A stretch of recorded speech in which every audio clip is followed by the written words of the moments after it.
Hey everyone. Welcome back to No Harry, get ready for an amazing tale. What if Dragon Nation discovered Dumbledore placed 55 magic draining curses on Harry and invaded Hogwarts? Smash that like button and subscribe for more. Here we go.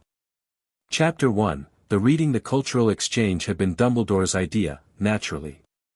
That was what Hermione said when she told Harry about it, her voice carrying that particular brightness she reserved for anything that sounded academic and important and official. A diplomatic gesture, she'd called it.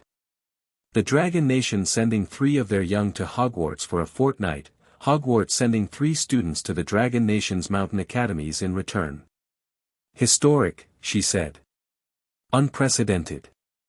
Harry had nodded and gone back to his breakfast.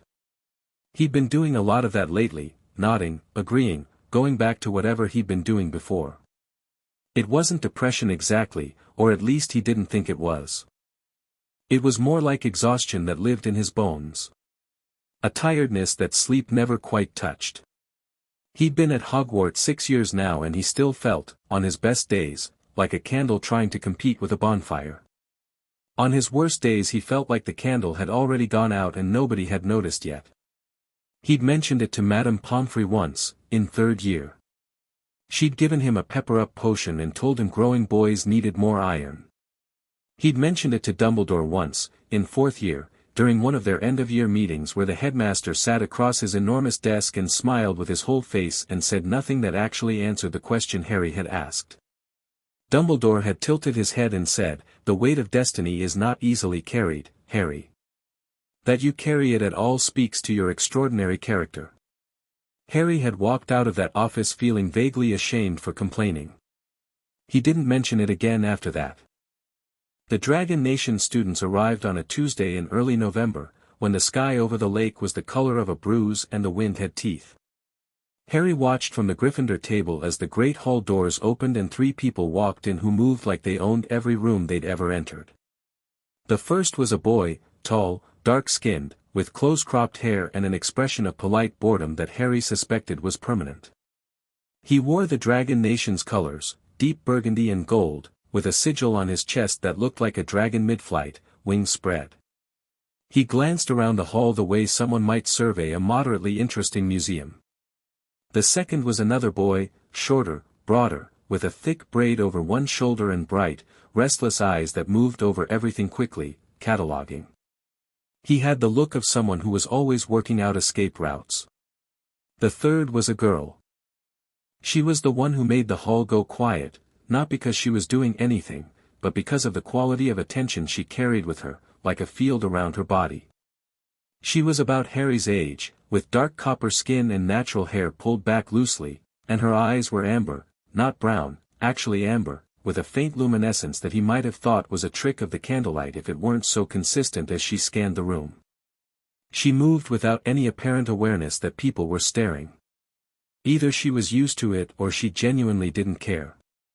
McGonagall introduced them. The tall boy was Eden Voss, no relation to the ambassador, she clarified with a slight primness. The shorter one was Kai Marin. The girl was Seren Draevon. The name landed differently than the others, and Harry watched several Slytherins sit up straighter. Draco Malfoy, 3 tables over, had gone very still in a way that suggested he recognized it and was deciding what to do with that information. "That's the Sovereign's daughter," Hermione said quietly, leaning toward Harry. Her voice had dropped into that register she used when she was genuinely impressed and trying not to show it too obviously. "High Sovereign Cale Draevon. She's basically, well, royalty isn't quite the right word for how the Dragon Nation structures succession, but it's the closest analogy." "Right," Harry said. "Harry. What? You're not listening to me. I heard everything you said. You heard the sounds I was making." Hermione gave him a look that was half exasperated and half something softer, more worried, that she tended to direct at him lately when she thought he wasn't paying attention to her paying attention to him. "Are you all right?" "Fine," he said, which was the word he'd been using as a full stop for years. "Fine." It closed conversations the way a door closed a room. Hermione pressed her lips together but didn't push it, because she knew the word and what it did, and she'd learned, painfully, over years, that pushing just made him pull the door tighter. Ron, on Harry's other side, had been watching the Dragon Nation students with frank, open curiosity. "Do you think they actually ride dragons?" he said. "Not just the bonding thing, like actually ride them into battle?" "Yes," said Hermione. "It's a foundational military tradition going back over 300 years. "That's brilliant," Ron said, completely sincerely. "I want to do that." "You're afraid of spiders." "Dragons aren't spiders, Hermione."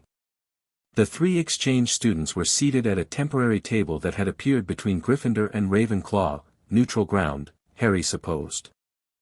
Seren Draevon sat facing slightly toward the Gryffindor table, and twice during dinner Harry caught her looking at him with an expression he couldn't quite parse. Not the usual look, not the celebrity curiosity that people aimed at his scar like it was something to be examined. Something more focused than that. More internal. Like she was listening to something he couldn't hear. He looked away both times, because looking back at people who were staring at him felt like playing a game he didn't know the rules to. The first joint class was Charms, the next morning. Flitwick had arranged the room so that the Dragon Nation students were distributed among the existing groups, and Harry found himself at a work table with Seren Draevon and Neville Longbottom. Neville, to his credit, introduced himself with perfect normalcy, handshake, name, house, and she smiled at him and said, "Seren. I've heard your herbology professor speaks about you as his best student." Neville went crimson in a way that was purely pleased rather than embarrassed, and Harry liked her immediately for that. "Harry Potter," Harry said, which was what he always said when he introduced himself, first name, last name, no titles, because it gave people less surface area for the reaction. She looked at him directly when he said it, those amber eyes steady, and said, "I know who you are." And then, before he could decide whether that was ominous or just practical, in Dragon Nation, people know your name for different reasons than they seem to hear. "It's not, reverence, where I come from. It's strategic interest." "That's refreshingly honest," Harry said. The corner of her mouth moved. "We're taught that honesty is more efficient than diplomacy in most situations. We're taught the opposite here, so, yes," she said. "I've noticed." Flitwick called the class to attention and they settled into the lesson, which was a partnered resonance exercise, a diagnostic charm that was part of the curriculum but which Harry had always found quietly frustrating, because his resonance readings came back consistently lower than they should for a 6th year. He'd been told it was because he was an unusual case magically. He'd been told a lot of things. The exercise required one partner to extend their hand, palm up, and the other to place 2 fingers lightly on the inside of the wrist, the pulse point, where magical resonance was easiest to read, and cast a soft detection charm. It was subtle, diagnostic magic. 3rd year level, technically, but it had applications all the way through advanced charms work. "I'll read first, if you like," Seren said, extending her hand. She said it neutrally, without hierarchy, the way someone might offer to go through a door first because they were already closer to it. Harry did the detection charm. Her resonance came back like a sunrise, enormous and warm and stratified in ways he didn't have the vocabulary to describe, layered depths that the standard charm could only suggest the outermost edges of. Neville made a small sound of involuntary awe from across the table. "Strong," Harry said, which was inadequate but honest. "Your turn," she said. He extended his hand, palm up. She placed 2 fingers on the inside of his wrist. She cast the charm. What happened next was small, externally. She didn't gasp. She didn't make a scene. Her eyes went very still, the luminescence in them flaring briefly, and her fingers tightened almost imperceptibly against his wrist, a reflex, quickly controlled. Her face did something complicated that she smoothed over in under 2 seconds into an expression that was careful and neutral and professional. But Harry saw it. "What?" he said. "Nothing," she said.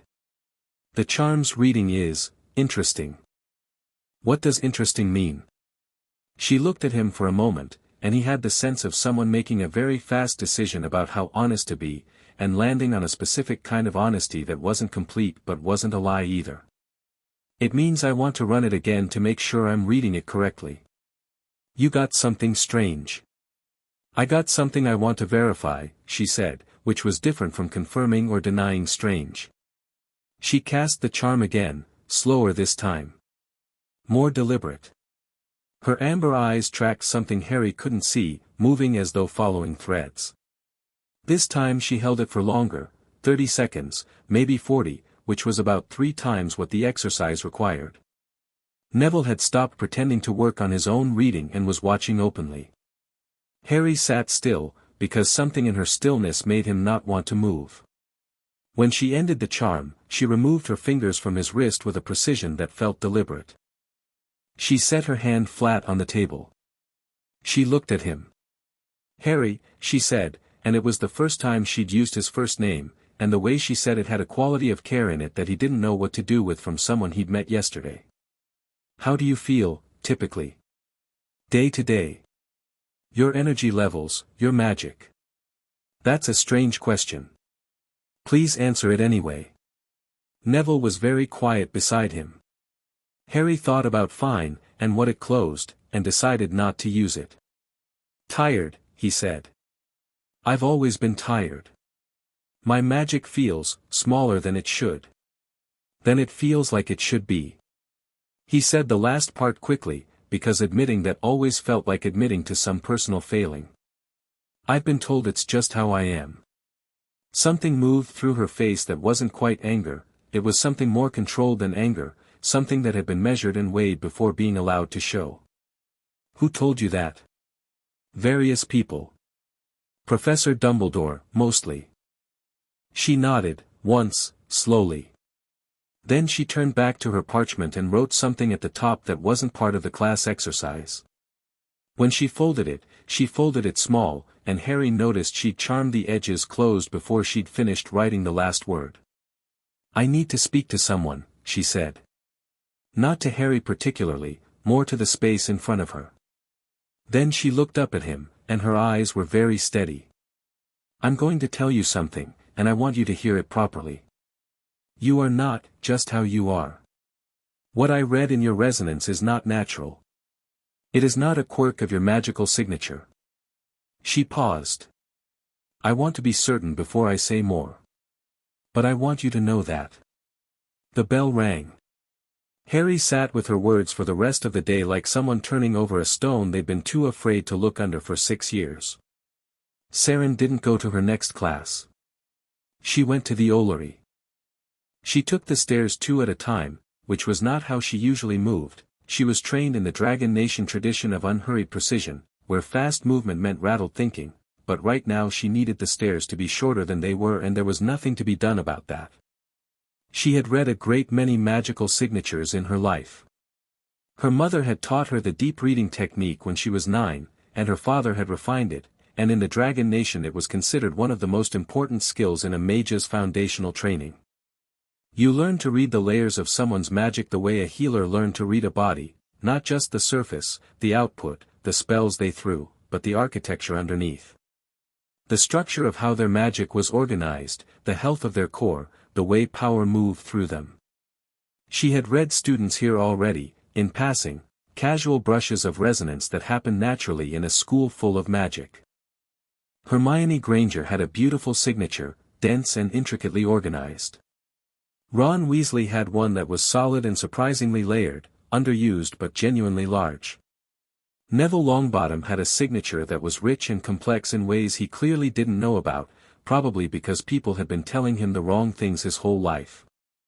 None of them had prepared her for Harry Potter. What she had read in his resonance was a magical core that, underneath everything, was staggering. Ancient in quality, not in age. The kind of power that the Dragon Nation's elders called Dreevies, foundational fire, the first principle of magic at its most sovereign. She had read it in her father. She had read it in 3 other people in her entire life. She had absolutely not expected to read it in a tired 16-year-old British boy who described his magic as feeling small.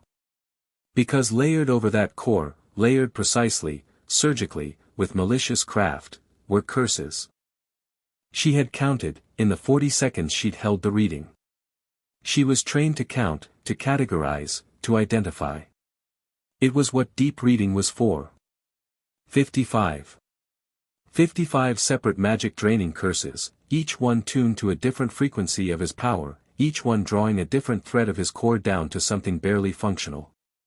Some were old, she could feel the age of them, the first ones placed when he was young, very young, before he'd have been able to feel anything wrong because he'd have had nothing to compare it to. Others were newer, placed more recently as his natural power grew and the older curses became insufficient to contain it. They were not clumsy. They were not accidental. They were not the work of an enemy who'd gotten lucky. They were the work of someone with extraordinary skill, extraordinary knowledge of magical architecture, and an absolutely specific intent, to keep Harry Potter's power at a level that was manageable. Useful. Controllable. She wrote to her father in dragon script, which was not a language that opened itself to translation spells. She wrote quickly but not carelessly. Her father would need exact details, not impressions. Father. I am writing in clean script because this requires it. I have done a deep reading of Harry Potter's magical signature. His natural core is Draevi's class. Underneath 55 layered magic draining curses, each precision-placed, oldest dating to early childhood. This is not curse damage from a hostile encounter. This is deliberate, sustained, architectural suppression. I need an elder healer here. I need Dragon Nation jurisdiction invoked. And Father, I need you to know who is headmaster of this school before you respond, because I believe you will want to respond carefully, and then I believe you will want to respond with force. The headmaster's name is Albus Dumbledore. She sealed the letter with her personal sigil, not the exchange student sigil she'd been given for her stay, but her own house seal, the one that meant the communication was a matter of sovereign priority, and she tied it to the fastest owl in the Olary, a great grey that she'd been assured could reach the continent in 6 hours on a clear day. She watched it go. Then she stood at the Olary window with the November wind in her face and breathed carefully, because what she was feeling was fury, and she had been taught that fury was a useful fuel but a terrible driver. Harry found her at dinner, or rather she found him. She came and sat beside him on the Gryffindor bench without asking permission, which caused a small ripple of surprised looks that she ignored. Eden Voss, from the exchange student table, watched this happen with his expression of permanent boredom shifting slightly towards something like alert attention. "Can I sit here?" she said, already sitting. "Apparently," Harry said. Ron was watching her with open curiosity. Hermione had gone very still in the focused way she went still when she was integrating new information and hadn't decided what to do with it yet. "This is Ron and Hermione," Harry said. "They've been my best friends since first year, so whatever you're going to say, you can say in front of them." She looked at Ron, then Hermione, with the evaluating quality he was beginning to recognize as her default mode. "I want to ask you something," she said to him. "About your charms class today. Has Professor Flitwick ever run a resonance reading on you? A formal one, on record?" "First year," Hermione said immediately, because when it came to Hogwarts records she was a near-perfect archive. All students get baseline resonance readings on their first-year entry assessment. It's standard. "What were the results?" Seren asked. Hermione hesitated for the first time. "Those are individual records. I don't have access to, I know my results," Harry said. "Dumbledore told me in second year. Said I was I think the phrase he used was, intriguingly inconsistent magical profile. Which I gathered meant I was weird but not in a useful way." Seren's jaw tightened briefly. "And you accepted that?" "He's the greatest wizard alive," Harry said, and then stopped, because he heard himself say it, heard the flatness in it, the quality of something said so many times it had worn smooth of meaning. Or. "That's what everyone says." "What do you say?" she asked. Nobody had ever asked him that. He thought about it for a second, honestly, and what came up surprised him a little. "I say he makes me feel like I owe him something," every time we talk, and I'm never sure what." Seren nodded slowly. "That's useful to know." "Useful how?" Ron said, and his voice had sharpened. He was quick, Ron, quicker than people gave him credit for. He could feel the shape of a conversation before it arrived. "I want to be honest with you," Seren said, and she said it directly to Harry, not to the table. "But I want to be certain before I say more, and I'm waiting on something. Can you give me until tomorrow morning?" "You're waiting on something from home," Harry said. "Yes. What you read in my resonance today," he said. "It was bad, wasn't it?" She didn't look away. "Yes." The word landed in his chest like a stone into deep water. He'd known, somewhere, he'd always known something was wrong, and being right about it wasn't a relief in the way he'd imagined it might be. It was just a different kind of heavy. Ron put his fork down. He looked at Harry, and then he looked at Seren, and his face had that Ron expression, the one that looked like simple straightforwardness but was actually the product of a loyalty so total it had its own kind of ferocity. "How bad?" he said. "Tomorrow," she said, and it wasn't a deflection. It was a boundary. Ron looked at Harry. Harry gave a small nod. Ron picked his fork back up, but he ate nothing for the rest of dinner, which was how Harry knew he was thinking hard. Dumbledore knew something had happened in Charms. He didn't know the specifics yet. Flitwick hadn't reported anything unusual, and the girl had been discreet. But Dumbledore had been reading the flows of Hogwarts for decades, and the castle told him things in the way that only came from a relationship of absolute intimacy. She told him in shifts of temperature and quality of light, in the way certain doors opened and certain staircases moved, in the feel of the wards he'd spent 30 years building into her bones. Something had changed in the resonance of the second-floor Charms corridor at 10:47 in the morning. He sat behind his desk as the last of the Tuesday light faded from his windows, and he turned the thing over very carefully, the way he turned all difficult things, slowly, from multiple angles, looking for the version of events that required the least adjustment to the existing structure of plans. The Draevon girl was a deep reader. He'd known that when Cale Draevon had sent her as one of the three, it was a statement, as much as a cultural gesture. The Dragon Nation did not send their sovereign's daughter on diplomatic errands without purpose. She was here to look at things. To read things. Dumbledore had been prepared for that. He had layers of misdirection on the curses that he was quite confident would be sufficient, obfuscation charms woven through the curse work itself, making it present as something organic, something constitutional. An unusual magical profile.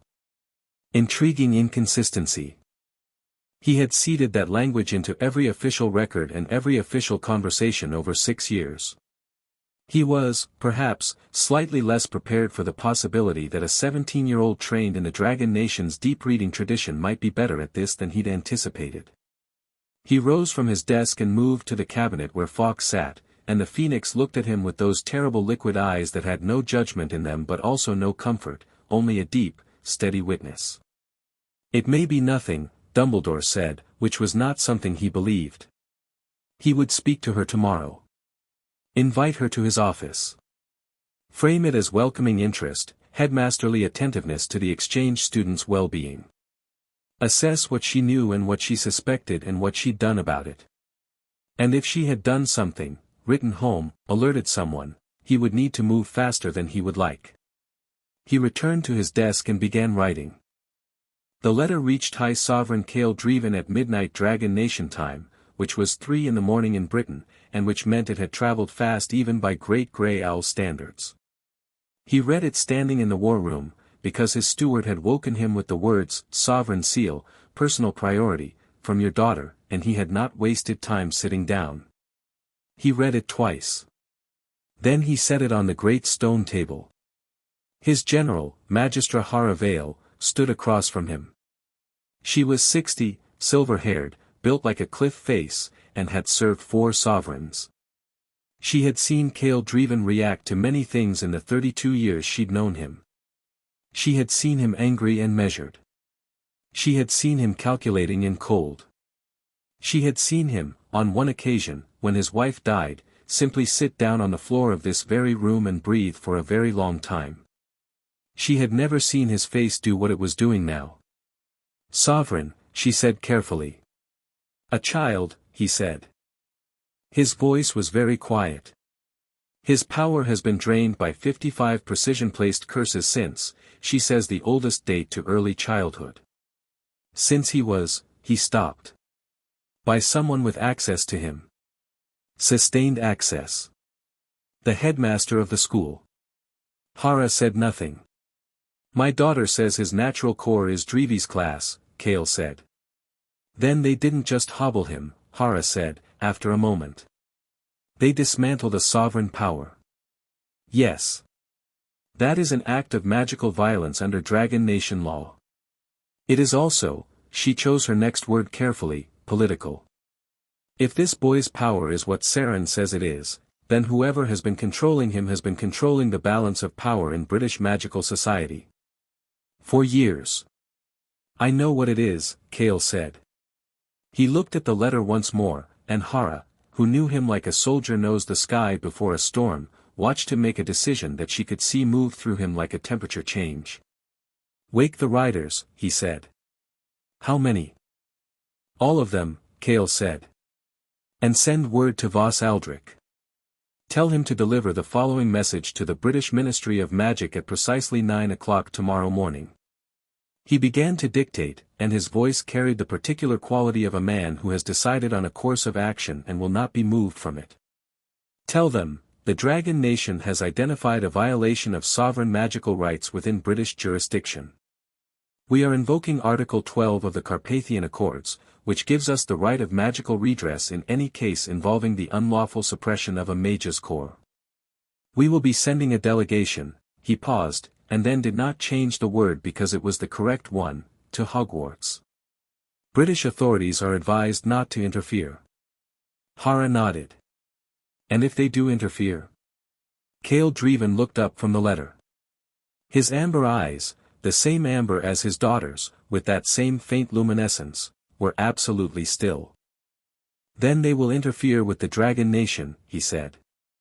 "And they should think carefully about what that has historically meant."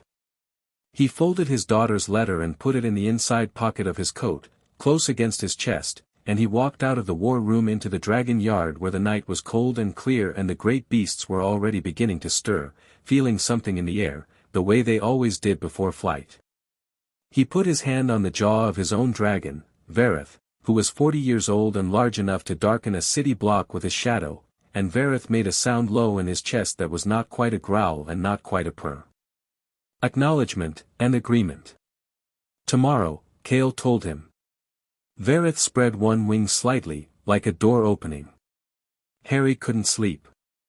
He lay in his bed in the Gryffindor Tower with the curtains drawn and thought about the word yes and what it had felt like, landing in his chest like that. He thought about the way she'd held his wrist. About the count she must have been doing, he hadn't seen her counting, but he'd felt, somehow, in the 40 seconds she held the reading, a thoroughness that felt like inventory.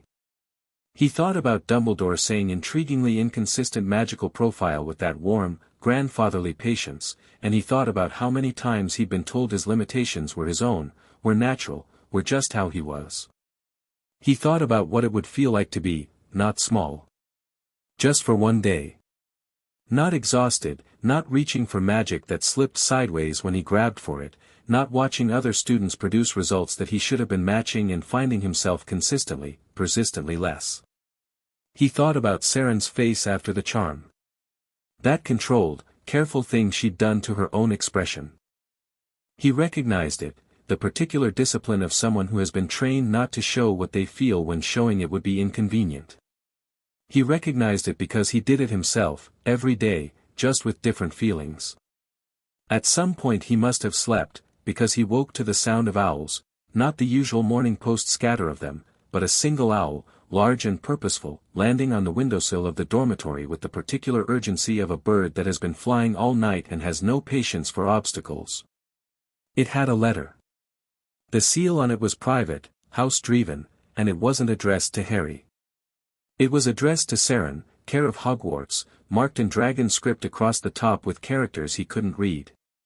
But he could see more actions right the next chapter now. Chapter 2, The Sovereign Moves. Seren was already awake when Harry knocked on the door of the guest quarters. She opened it in her Dragon Nation training clothes, dark, practical, without the exchange student uniform she'd been wearing yesterday, and she had the letter in her hand, still unfolded, and her eyes had that luminescence turned up to something brighter than he'd seen in Charms. Not upset. Not afraid. Focused, the way a flame focuses when you narrow the draft. You got it too, Harry said. I got mine an hour ago. She stepped back from the door. Come in. Eden and Kai were already at the small common table the guest quarters shared. Eden had shed his permanent boredom for something more alert, and Kai was on his feet, moving in that restless way Harry had noticed at dinner, someone who processed things by moving. There was a second letter on the table, this one with an official seal Harry didn't recognize, and a third that had been opened and refolded with precision.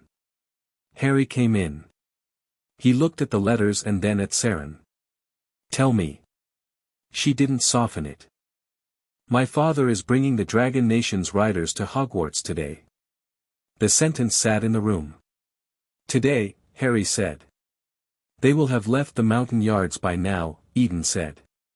He had a deep voice that he used economically, each word placed with care. The main flight is fast. 5 hours from the eastern ranges to British airspace if they push. How many riders? Harry said. All of them, Kai said, and there was something in the way he said it that wasn't boasting, it was just the flat fact of it, stated the way you might state that water was wet. When the Sovereign calls all riders, it's because he wants there to be no question about what he's prepared to do. Harry looked at Seren. Because of what you found yesterday. Yes. What did you find? And his voice was steady, which surprised him a little, because the rest of him wasn't entirely. She pulled the chair across from him and sat, and she put the letter face down on the table because it was private and she'd already read it twice, and she looked at him in that direct way he was becoming used to, not unkind, but not cushioned either. When I read your resonance yesterday, I performed a deep reading. It's a Dragon Nation diagnostic technique. It reads the architecture of a magical core, not just the output. She paused. Your core is, Harry, your core is Draevi's class. Do you know what that means? No. It means foundational power. The first principle of magic at its most sovereign form. It's rare. My father has it. 3 other people I know of in living memory have it. She held his gaze. You have it. Something in his chest did something complicated that he didn't have a name for. Not disbelief, it was too specific for disbelief. More like the feeling of a locked door opening into a room he'd been told didn't exist. That's not, he stopped. My magic has always been, suppressed, she said. There are 55 magic draining curses layered over your core. Each one is precision placed, tuned to a different frequency of your power. The oldest ones were put there when you were very young, young enough that you'd have had no baseline to compare against. You have never, in your entire life, used more than a fraction of what you actually are. The room was very quiet. Kai had stopped moving. Eden was watching Harry with something that, on his reserved face, came close to sympathy. Harry sat with it. He didn't speak immediately, and she let him not speak, which he was grateful for. What he felt, working through the initial shock, was not devastation. He had expected devastation, had sort of braced for it, the way you braced for a punch you saw coming. But what was actually there underneath the shock was something older and quieter and angrier than grief. It was the specific anger of someone who had been told, repeatedly, for years, that the cage was their own body. Who put them there, he said. I don't know with absolute certainty, she said. But the placement requires 2 things, extraordinary skill with curse architecture, and sustained, repeated access to you over many years. She paused. I told my father what I found. I told him who is headmaster of this school. And he believed it was Dumbledore. He believes it is worth acting on now and verifying the details after, she said. Because if I'm right, and I am right, I don't say that arrogantly, I know what I read, then every day you spend in this school with those curses intact is another day of, she stopped, picked her word. Theft. Harry breathed in and out. 55, he said. Yes. He put 55 curses on me. The oldest are from when you were approximately 1 to 2 years old, if I'm reading the magical aging correctly. Before you ever came to school. Before you were old enough to know what magic felt like. The door to the guest quarters opened without a knock, and Harry's hand was on his wand before he'd consciously decided to reach for it, but it was Hermione, with Ron a step behind her, and both of them were in their uniforms, which meant they'd come straight from the dormitory, and Hermione's face had the look of someone who had been awake most of the night working up to something. There are owls everywhere, Ron said, looking around the room, and McGonagall looks like she's been told the castle is on fire, and we figured, he looked at Harry. His eyes did a quick read of Harry's face, and whatever he saw there made him come in and close the door. What happened? Sit down, Harry said. Both of you. They sat. Harry looked at Seren, who gave him the smallest nod. Your story, tell it how you want, and he told them. Flat and simple. The deep reading, the curses, the Count. Dumbledore's likely involvement. The Dragon Nation's riders. Hermione's face went through several things while he talked. He watched them all, noted them, and didn't interrupt them because she needed the space to do this properly. She started at shock and passed through something that looked like automatic denial. Dumbledore couldn't, surely, there must be, and then she hit the number 55 and the denial caved in on itself, because Hermione's mind was fundamentally hostile to willful ignorance and the number was too specific for it to be anything but intentional. He told you it was natural, she said, when Harry finished. Her voice was barely above a whisper. Every year, Harry said. He told all of us. Her hands were flat on her thighs, which was what she did when she needed to hold herself still. He told Madame Pomfrey, presumably. He built it into your file. She stopped. He built a story around it so that no one would look. And no one did, Harry said. Not accusingly. Just factually. Hermione absorbed that with the particular discipline of someone taking a hit they've earned. Okay, Ron said, because when the architecture of something had collapsed there was no point building more floors on the rubble, you started fresh. So what do we do? The Dragon Nation comes to Hogwarts, Seren said. My father invokes the Carpathian Accords, specifically Article 12, which gives us the right of magical redress in cases of unlawful core suppression. He will demand access to Harry and to evidence, and he will demand the curses be removed by our healers. And Dumbledore? Ron said.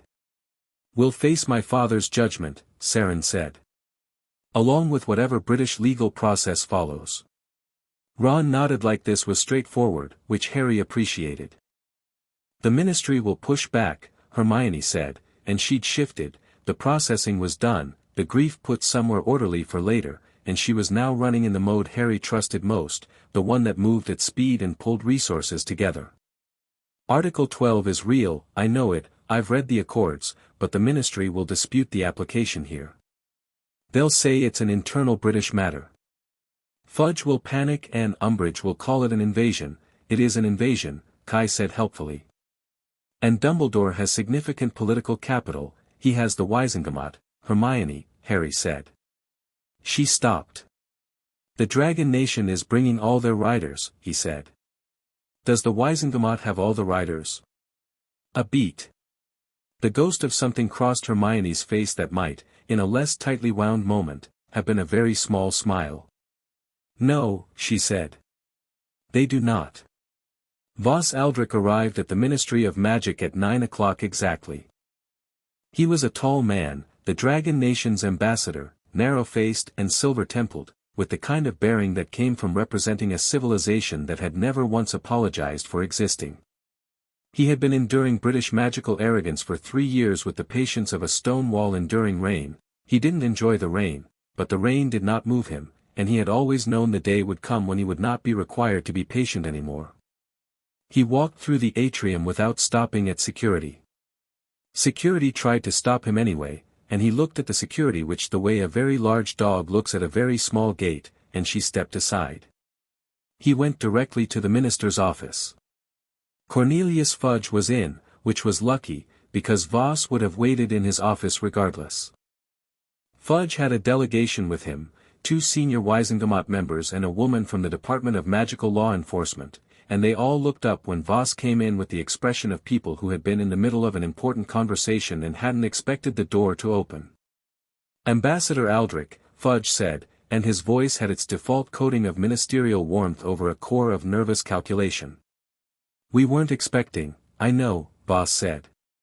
He placed the letter on Fudge's desk. The Dragon Nation seal was prominent, and the letter below it was in English, a courtesy he would not have been required to extend and which therefore carried its own weight, the weight of a sovereign choosing to be understood clearly. "Read this." Fudge picked it up with the caution of a man picking up something that might bite, and read it. His face went through the minister's version of processing, a performance of calm over escalating internal alarm. He passed it to the senior Wisengamot member on his left without speaking. "The Carpathian Accords," the DMLE woman said, having read over the Wisengamot member's shoulder. Article 12. "They're claiming, we are not claiming anything," Voss said. "We are invoking. There is a difference. A claim can be disputed. An invocation under the Accords is a statement of legal action already in motion. A student at Hogwarts," Fudge began. "A mage of Drevi's class power," Voss said, "has been found to be carrying 55 precision-placed magic draining curses dating to early childhood. This constitutes unlawful core suppression under Article 12, Paragraph 4, which does not limit jurisdiction to Dragon Nation citizens. It applies to any mage on whom we identify the violation, regardless of nationality." He clasped his hands behind his back. "This is not a negotiating position. The sovereign is already moving." The room went very still. "Already," Fudge stood up. "You can't mean, the riders left the eastern ranges several hours ago," Voss said. "They will reach Hogwarts today. We are advising you, as a courtesy, so that you can inform Hogwarts in advance and avoid unnecessary misunderstandings. This is a sovereign British institution," the DMLE woman said sharply. "You cannot send military forces. We are sending a delegation with an escort," Voss said.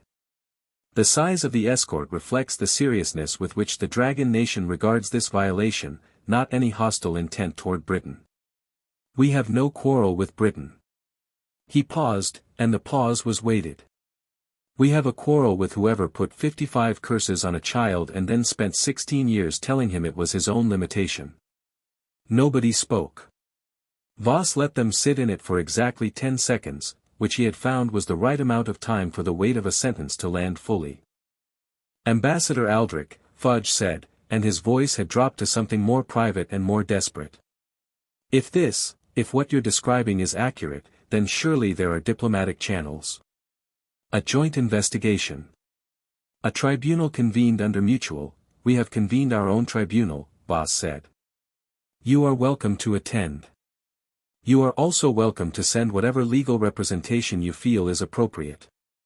But the Dragon Nation will be at Hogwarts today, and the curses on Harry Potter will be removed today, and the person responsible will be identified today." He let another pause breathe. "You may of course attempt to stop us. I would give careful thought to what that has historically meant." He picked up the letter from Fudge's desk, because it was his letter and Fudge had no right to keep it, and he walked out. Dumbledore was meeting with Professor McGonagall when the Patronus arrived. It came through the window of her office in the form of a silver cat that sat down on her desk with the self-possessed dignity of an actual cat and delivered its message in the voice of the deputy head of the Ministry's International Relations Office. "Professor Dumbledore, the Dragon Nation has invoked Article 12 of the Carpathian Accords in relation to a student at Hogwarts. Dragon Nation military forces are expected to arrive at the castle today. We are attempting to," the minister asks, "please call the ministry immediately." The Patronus faded. McGonagall looked at Dumbledore. Her face did several things very quickly and then settled into the particular expression she wore when she was angry at something she hadn't yet permitted herself to be fully angry at. "Albus," she said. "Which student?" "I imagine," Dumbledore said, carefully, "that there has been some misunderstanding." "Which student?" she said again, and her voice had dropped about 10 degrees. "Minerva, Albus Percival Wulfric Brian Dumbledore," she said, with the full name deployed as a weapon the way she deployed it perhaps 3 times in 40 years, "which student has the Dragon Nation invoked Article 12 for?" The silence was 4 seconds long. "Harry," he said. He watched her face. He had known Minerva McGonagall for a very long time, and he had spent a great deal of that time being comfortable in the knowledge that she trusted him. Not blindly, she was not built for blindness, but with the specific trust of a person who had seen a man make good choices across decades and had come to believe that his choices were generally sound, even when she didn't fully understand them. He watched that trust do something he had not seen it do before. It didn't vanish. It cracked. Which was worse, in a way, because a cracked thing still showed its original shape.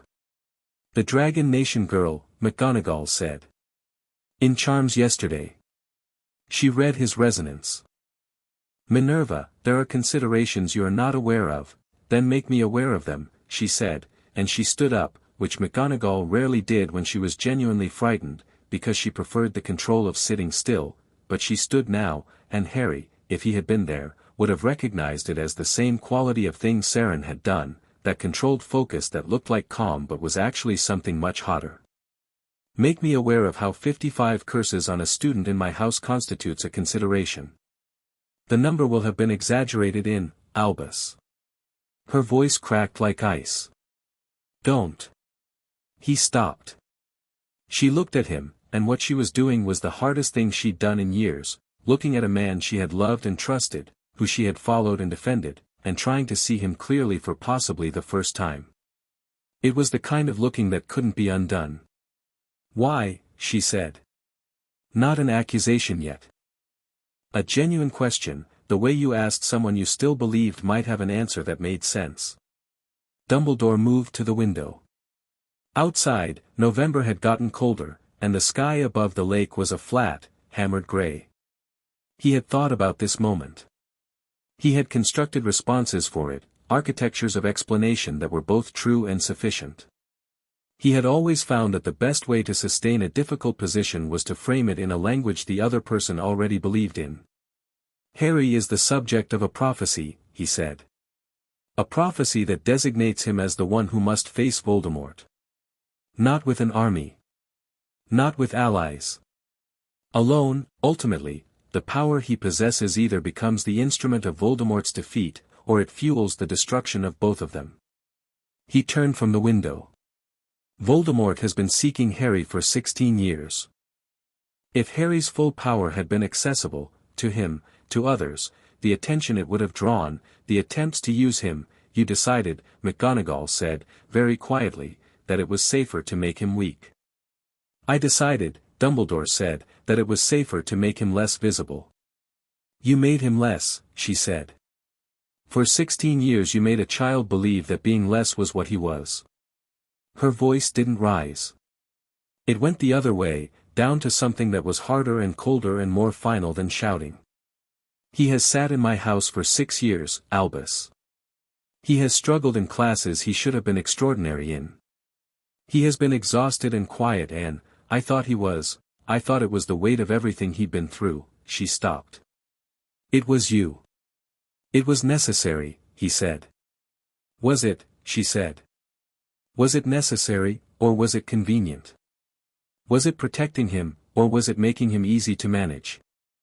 Because those are different things, Albus, and I think you have confused them for so long that you no longer see the distinction." The silence that followed was the kind that changes the room it occupies. Dumbledore said, with the particular gentleness that had always been his most effective instrument, "The Dragon Nation does not understand what Voldemort represents. They have not fought him. They do not know." "Stop," McGonagall said. "Stop explaining it to me like I'm a student who needs guidance. I have fought Voldemort. I have buried people I loved because of Voldemort. And I am telling you that what you have done to Harry, whatever the reason, whatever the prophecy, is wrong. She moved to her desk and pulled open the drawer where she kept her emergency communication mirror. I am going to tell Harry what I know. And then I am going to prepare this castle for the arrival of the Dragon Nation, which I will not be opposing. Minerva, we are done, Albus, she said, and she meant the conversation, but they both knew she might mean more than that. Go deal with whatever you think you can manage. I am going to do the thing that is right. Harry, Seren, Ron, and Hermione had moved to the library, which was both instinct and strategy, Hermione's domain, which gave her energy, and quiet enough to think in. Kai had come with them. Eden had stationed himself at the guest quarters with the focused purpose of someone who had been assigned to hold a position. Hermione had the Carpathian Accords open on the table, a legal text in 3 languages that she was working through with a quill and parchment beside her, making notes in her small precise handwriting. Kai sat backward on his chair and watched the library with those restless cataloging eyes. Ron was eating a piece of toast he'd brought from breakfast because Ron was a person who understood that thinking on an empty stomach was inefficient. Harry was reading over Hermione's shoulder, not because he would understand the legal details as quickly as she would but because standing still was not currently an option. Article 12 is solid, Hermione said, without looking up. That any mage clause was added in 1932, specifically after a case in, it doesn't matter. The point is it gives them jurisdiction regardless of nationality, so the ministry can't argue Harry isn't their citizen. She turned a page. The right of healing access is here, paragraph 7. They can bring their own healers and perform the curse removal without requiring British ministry consent, as long as they have the consent of the mage himself. She looked up at Harry. You do consent, yes? Hermione. I'm just being thorough. Yes, Harry said. Absolutely yes. Good. She went back to the page.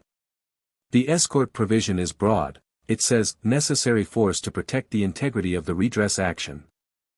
That's what they're using to justify the riders. How many riders does the Dragon Nation have? Ron asked, through toast.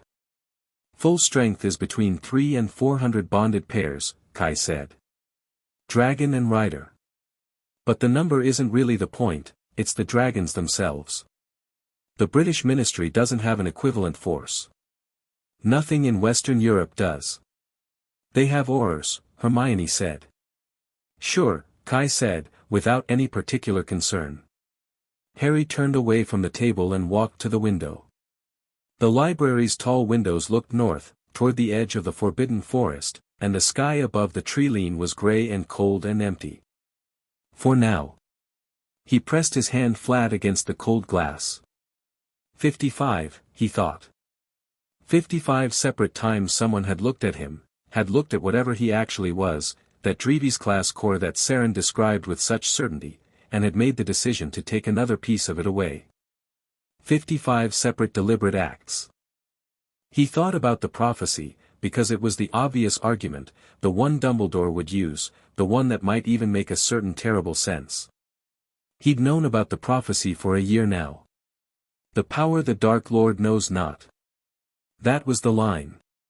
He had always assumed it meant something mystical, something beyond his understanding. What if it had simply meant his actual power?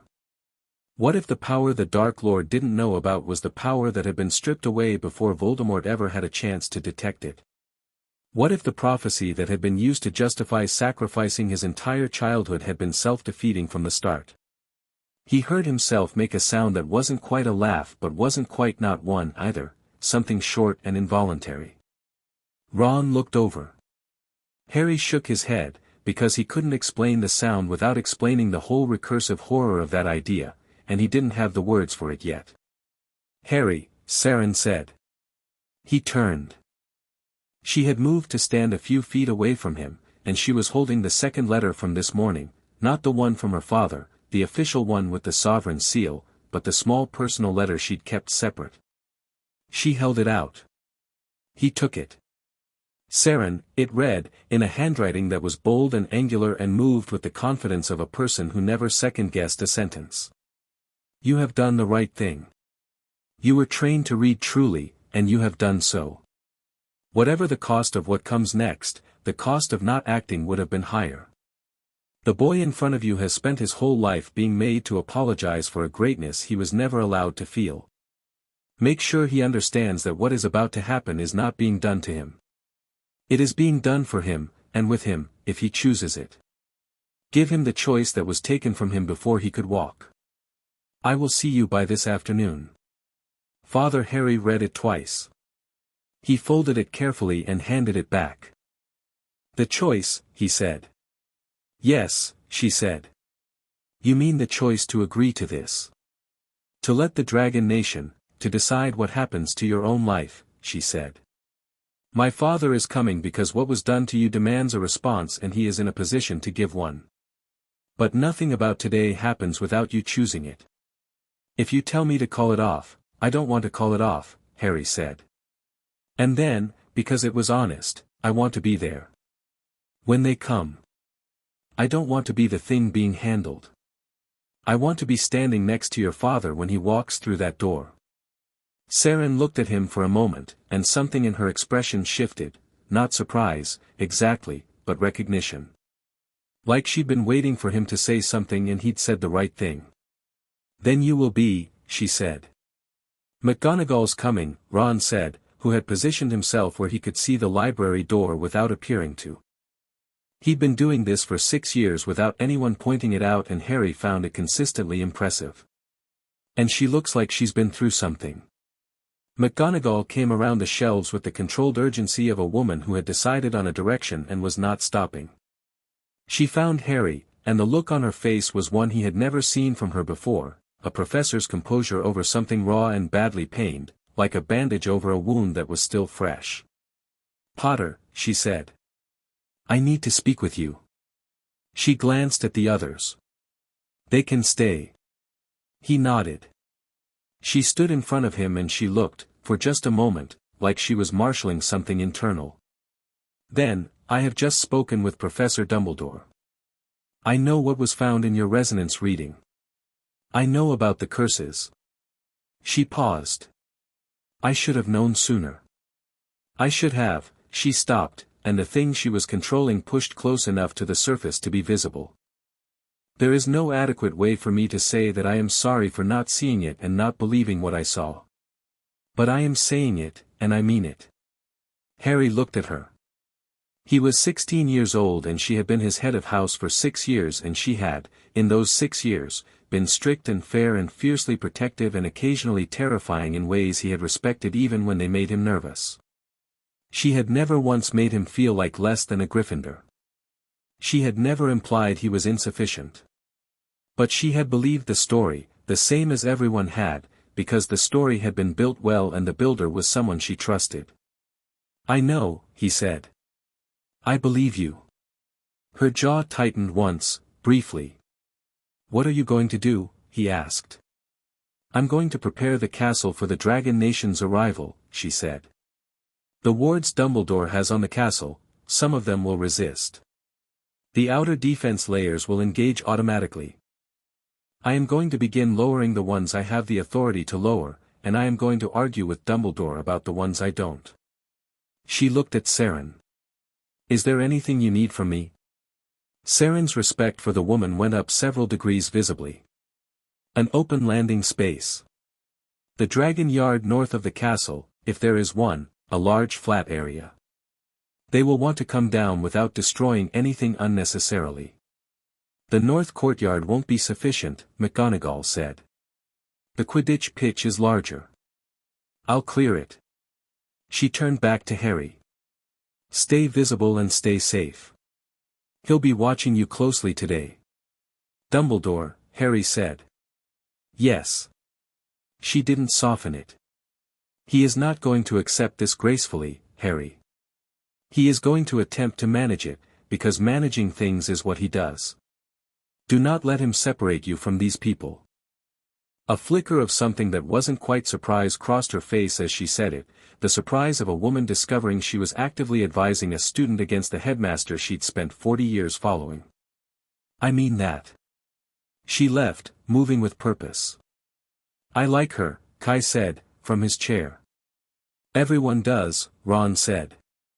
That's why you can tell she's genuinely good at what she does, because if you were faking what she does, eventually people would notice. Hermione, who had been watching all of this over the top of the Carpathian Accords, put her quill down. Harry, she said. In about 3 hours, give or take, this castle is going to be the most extraordinary thing that has happened in British magical history in decades. She met his eyes. And it's going to happen because one person read the truth about you and refused to ignore it. She paused. I'm sorry it wasn't me. I should have been the one, Hermione, Harry said. I'm a researcher. I'm meant to notice, hey. He waited until she looked at him directly. You are my best friend and you have been since I was 11. What happened to me happened before I could feel it happening. He built it so that nobody would see. Don't spend today being sorry for not seeing a thing that was designed to be invisible. She breathed. Okay, she said. Okay. And then, because she was Hermione and she couldn't help it, but I'm adding that to the list of things I need to address. The list, Ron said flatly. Of course there's a list. There is always a list, Ronald. At 1 in the afternoon, Seren felt it before she saw it. She was standing on the north-facing battlements with Harry, Kai beside them, when the quality of the air changed, a pressure shift, almost tidal, the kind that came before weather but wasn't weather. She had felt it all her life, every time the riders returned home. The atmospheric displacement of 300 large dragons flying in formation. Harry felt it too. She could tell because he went very still, and his hand came up to grip the stone of the battlement, not in fear, in anticipation. Then they appeared over the tree-line. They came out of the cloud cover in a formation that was both military and beautiful, tight echelon groups of 8, stacked in elevation, the wingspread of each dragon close enough to the one beside it to create a continuous shadow across the sky. The castle below them had already gone silent in the way that buildings went silent when something large enough passed over them, an instinctive hush. The dragons were enormous. Not uniformly, there were younger pairs toward the outer edges, 15-year bonds with riders who were barely older than Harry, but the formation's core was deep century stock. Dragons whose riders had been bonded since before Harry was born. Whose wings spread wide enough to swallow a house in shadow.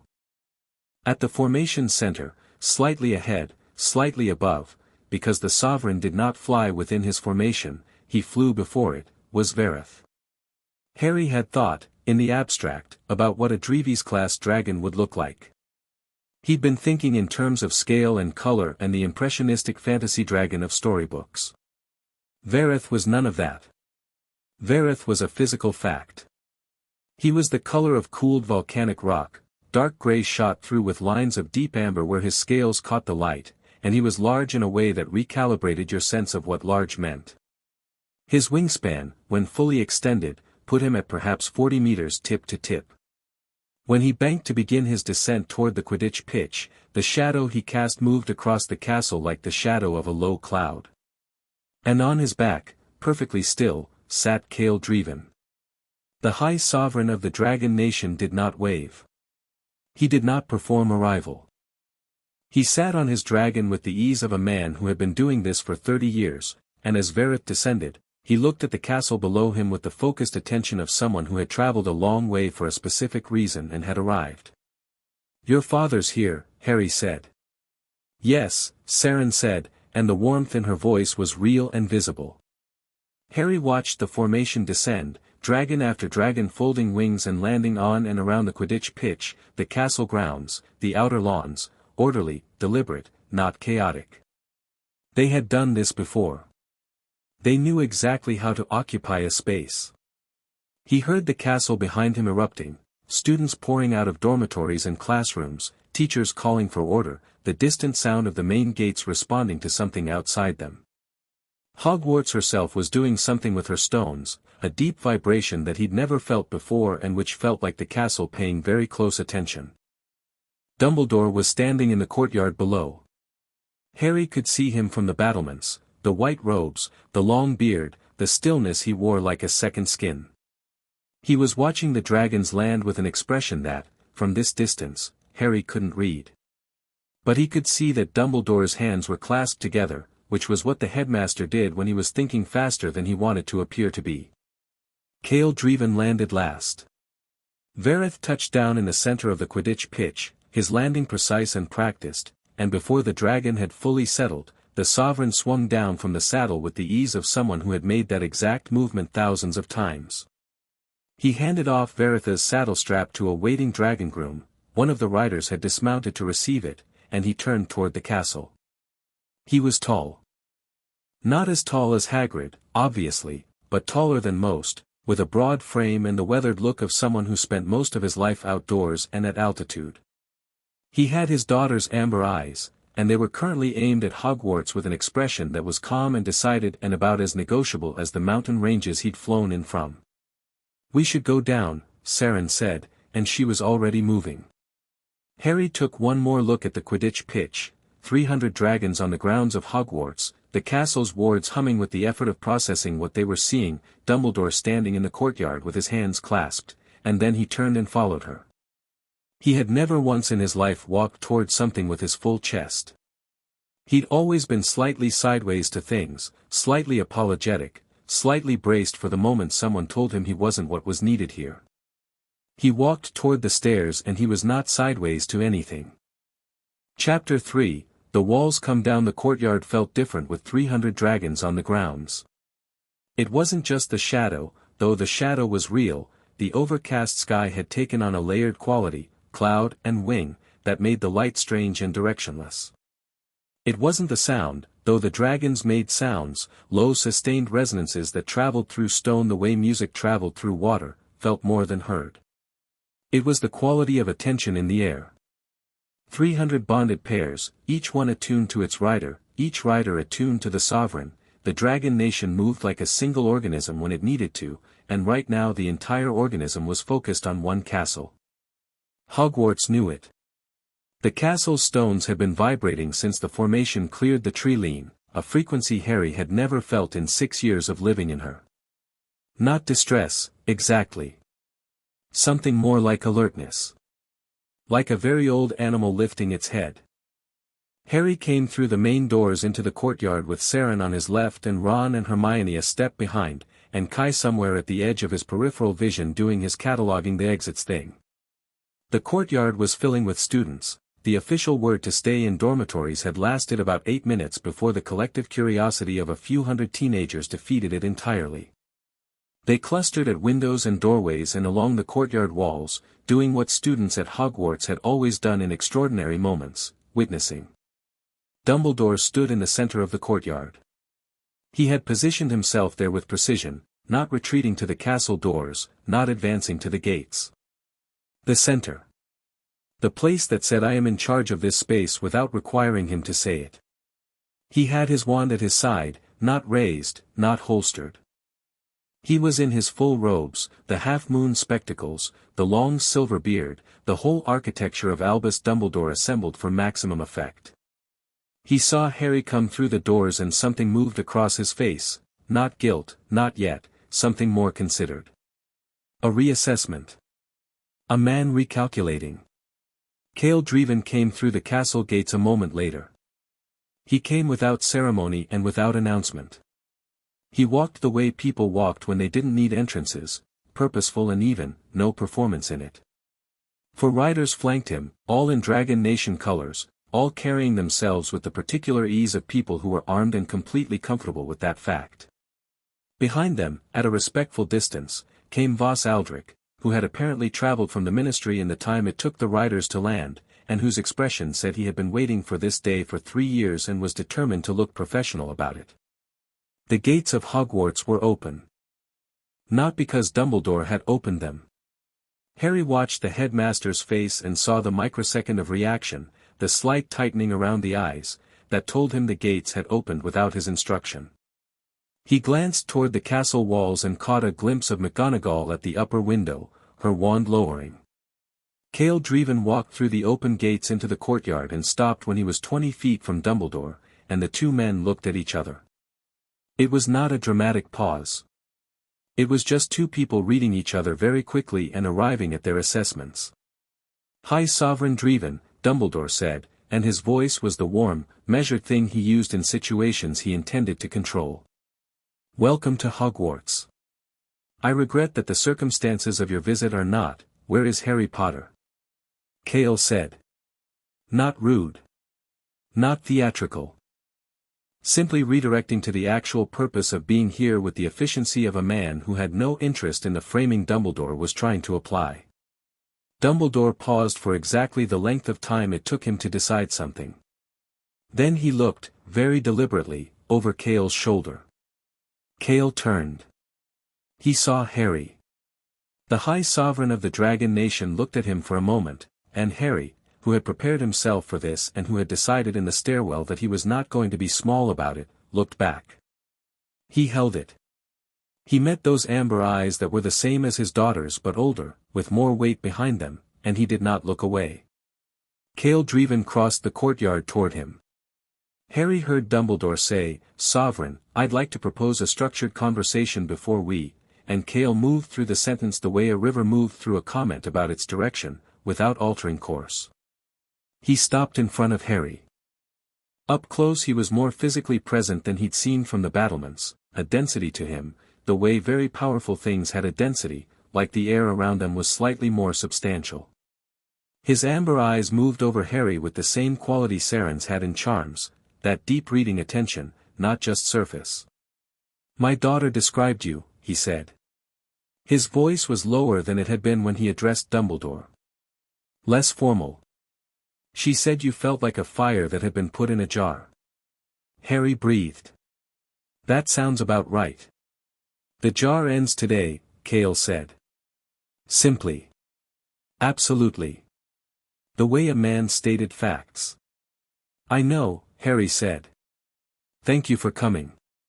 Seren looked at him a moment longer with an expression that was, Harry searched for the word, recognition.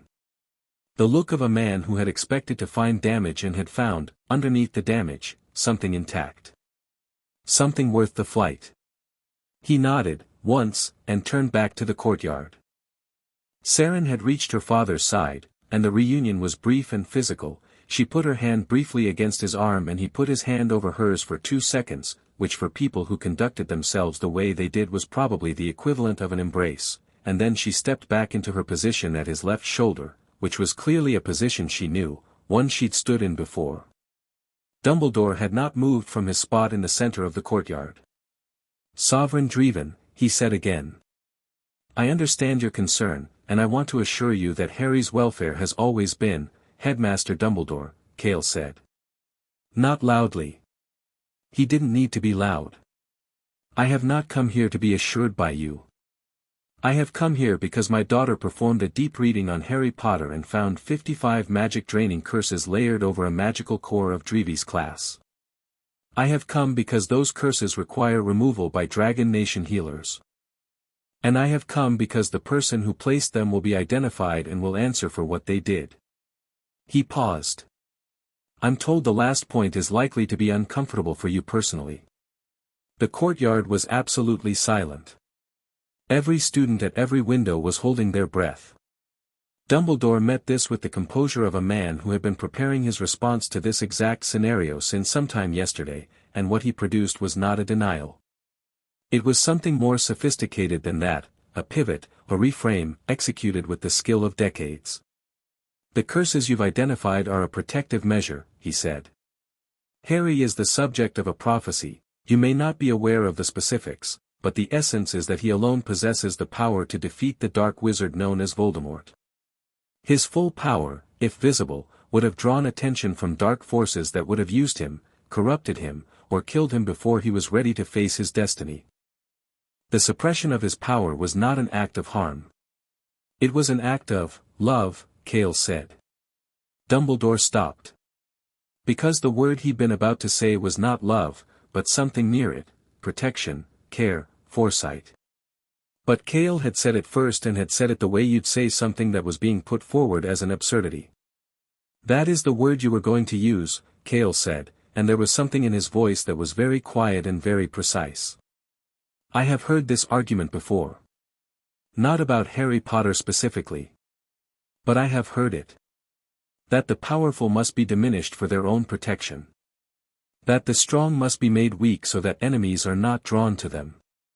That the person being controlled was never asked because asking would have been dangerous." He took a step forward. "I have heard this argument from parents who broke their children. I have heard it from governments that imprisoned their citizens. I have heard it from people who loved the people they were destroying and believed, genuinely, that the destruction was a gift." He stopped 2 meters from Dumbledore. "The argument is always sophisticated.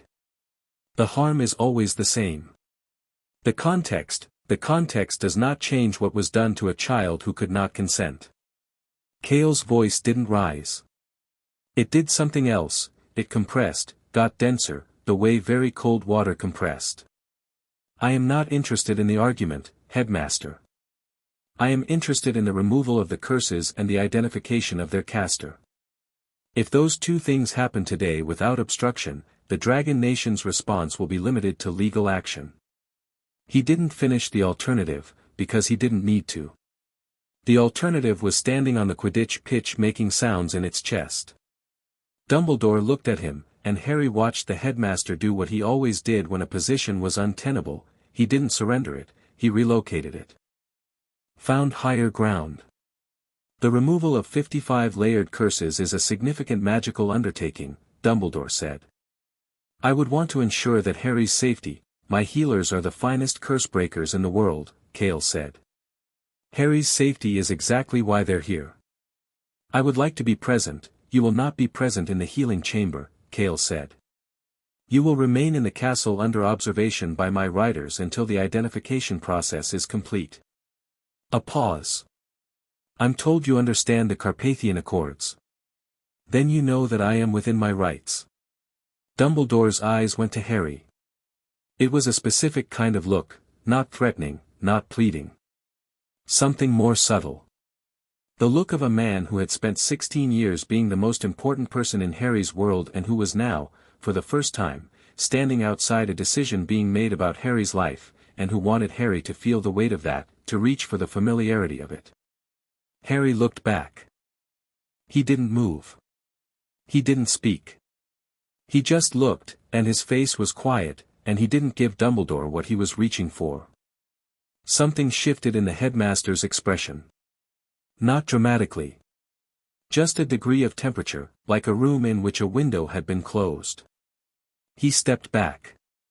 "I will, of course, cooperate with the legal process," Dumbledore said, and he said it with the grace of a man who is choosing to cooperate rather than being forced to, which was the last version of control available to him, and which he was clearly determined to maintain.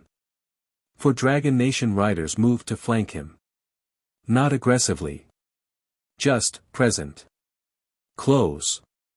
Dumbledore looked at the riders and then at Cale, and he smiled the way he sometimes smiled, the kind of smile that acknowledged a checkmate without resigning the king, and he walked with them back toward the castle without being told to. McGonagall had prepared the hospital wing. She had done this the way she did everything, efficiently, without waste, with attention to detail that most people would have missed.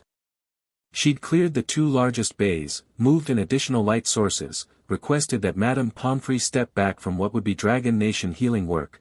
Pomfrey had objected, professionally and with the specific indignation of someone whose domain was being stepped on, and McGonagall had said, quietly, "Poppy. 55 curses. Let them work," and Pomfrey had stepped back. 2 Dragon Nation healers had come with the riders. They were not like healers Harry had previously encountered. They didn't have the ministry-trained precision of St. Mungo's, the careful bedside manner and clinical distance.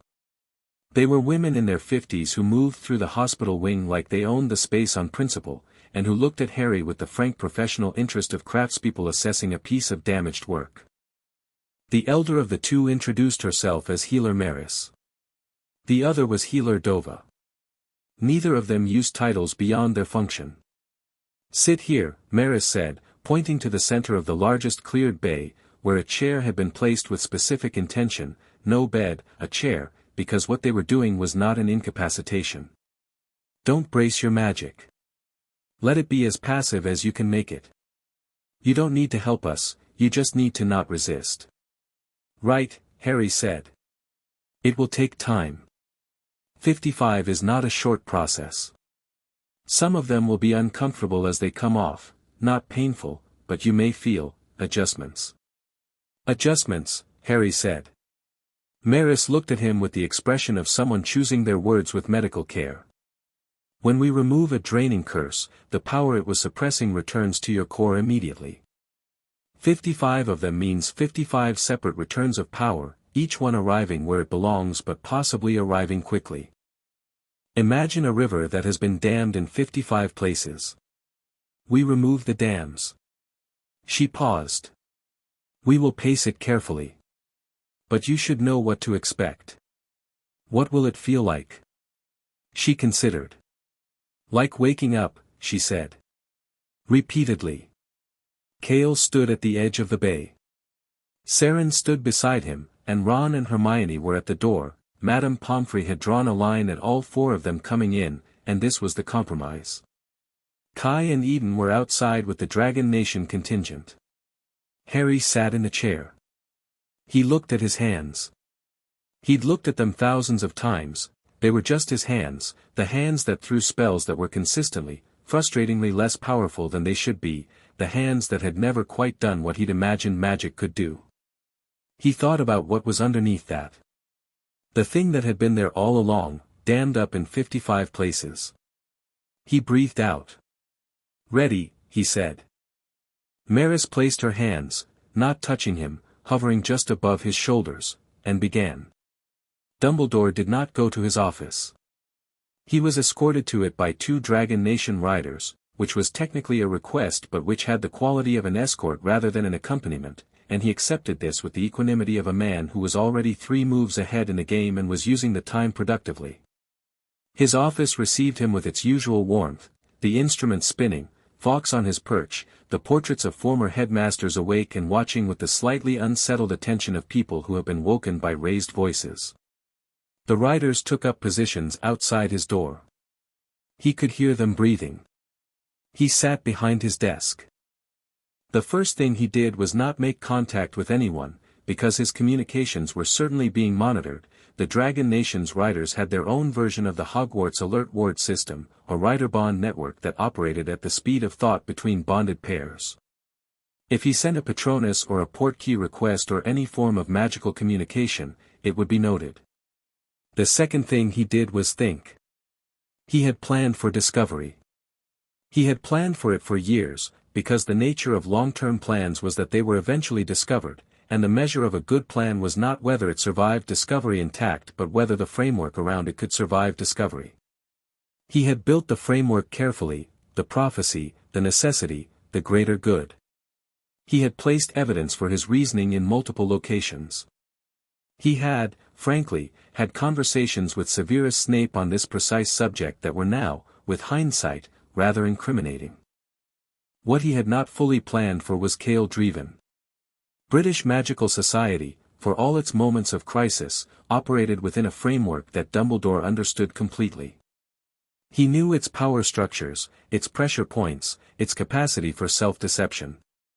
He knew how to move within it, how to speak to its better instincts, how to make the people who might oppose him feel that opposing him was small-minded.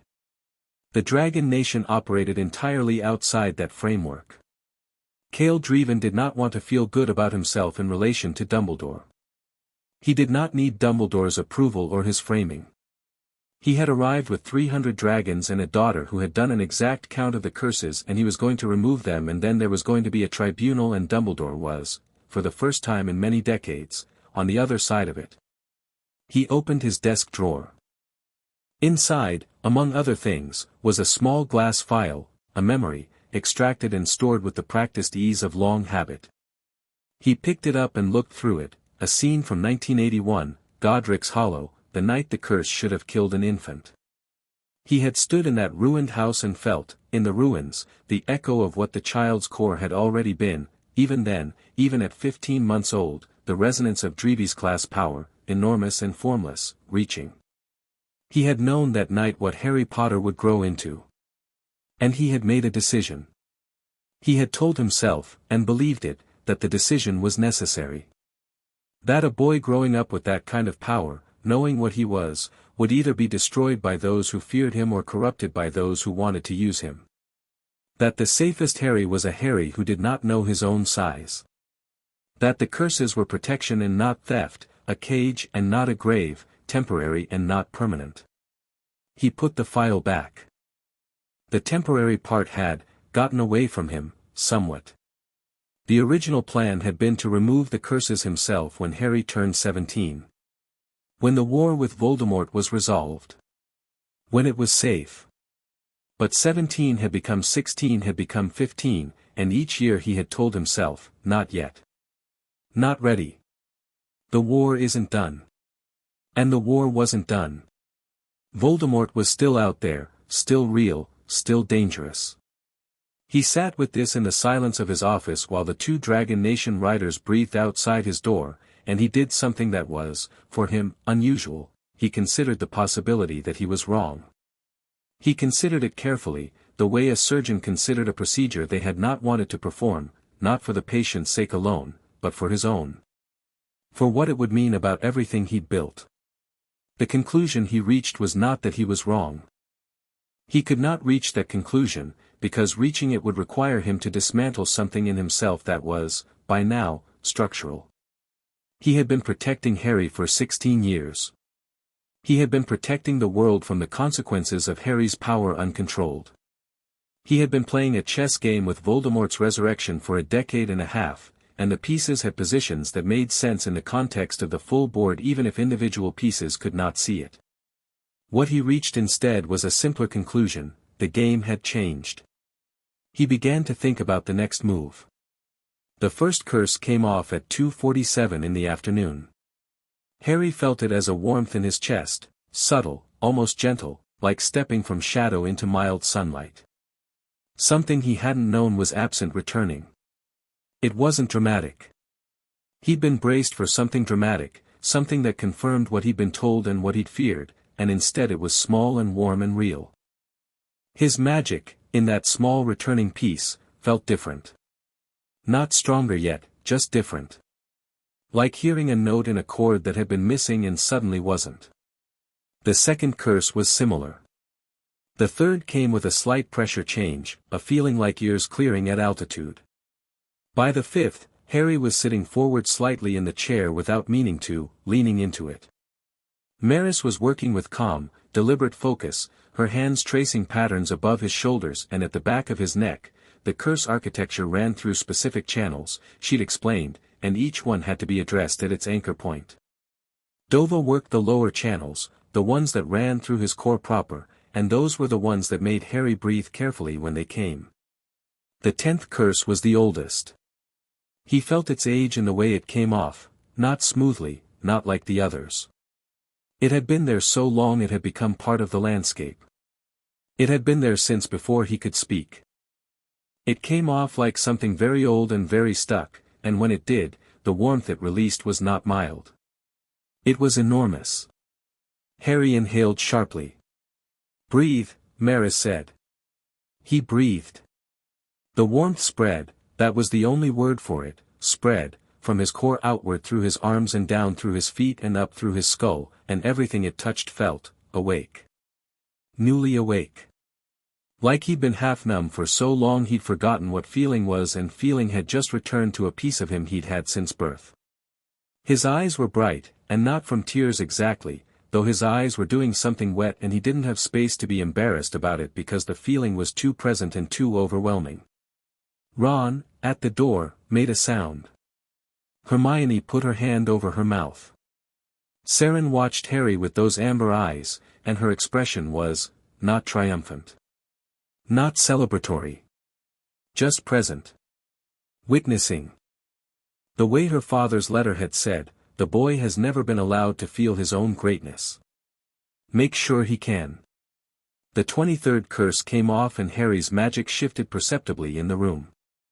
The instruments at Madame Pomfrey's desk, which she had been watching from the far end of the wing with her arms crossed and her face arranged into professional neutrality, all moved simultaneously. Every diagnostic tool in the hospital wing registered a change. Pomfrey looked at her instruments, then at Harry, and her face did something she immediately controlled but which had been, for a fraction of a second, pure astonishment. The 31st curse. The candlelight in the hospital wing, which had been burning steadily, flared, a single pulse, a foot taller than before, for just a moment. Then settled. Cale Draevon, who had been standing at the edge of the bay in stillness for nearly 2 hours, moved for the first time. He stepped forward by 3 feet. He looked at Harry the way a person looked at something they described from memory for years and was now seeing in person and finding that their description had not been wrong. Harry was sitting up straighter than he'd been an hour ago. The tiredness was going. Not dramatically, it wasn't like a switch. It was more like the morning after a fever broke, when you woke up and realized you couldn't remember the last time your body had felt like yours. He was not fully himself yet, they weren't at 55 yet. But the version of himself he was at 31 curses removed was already larger than the version he had been that morning. The 45th curse was the worst. Not because it hurt, it didn't, not in a way he could point to, more a physical and magical discomfort that radiated for about 15 seconds before resolving. It was the worst because it was the largest. He felt its size when it released. This one had been anchoring something central, a load-bearing curse, and when it came off the power beneath it was not a warmth or a wave. It was a pressure. He gripped the arms of the chair. Almost there, Maris said. Her voice had the concentrated quality of someone who was working very hard and was very close to finishing and was not stopping. The 46th, 47th, 48th, rapid now, the healers moving faster as the remaining curses became accessible without the anchor, like pulling the bottom stone from a pile and finding the rest easier to shift. 49th. 50th. The candlelight had stopped settling. It was simply brighter than it had been when they started. 51st, 52nd, 53rd. Ron had moved into the bay without apparently deciding to. Nobody stopped him. He was standing 5 feet from Harry's chair with his arms crossed and his face doing that thing it did, the Ron expression that was not complicated because Ron was not complicated, not in the ways that mattered. He was there because Harry was there. That was the entire equation. 54th. Maris paused for 3 seconds before the last one, a breath, a gathering, and then her hands moved with particular care, tracing the anchor of the final curse, the newest one, placed most recently. She looked at Dova. Dova nodded.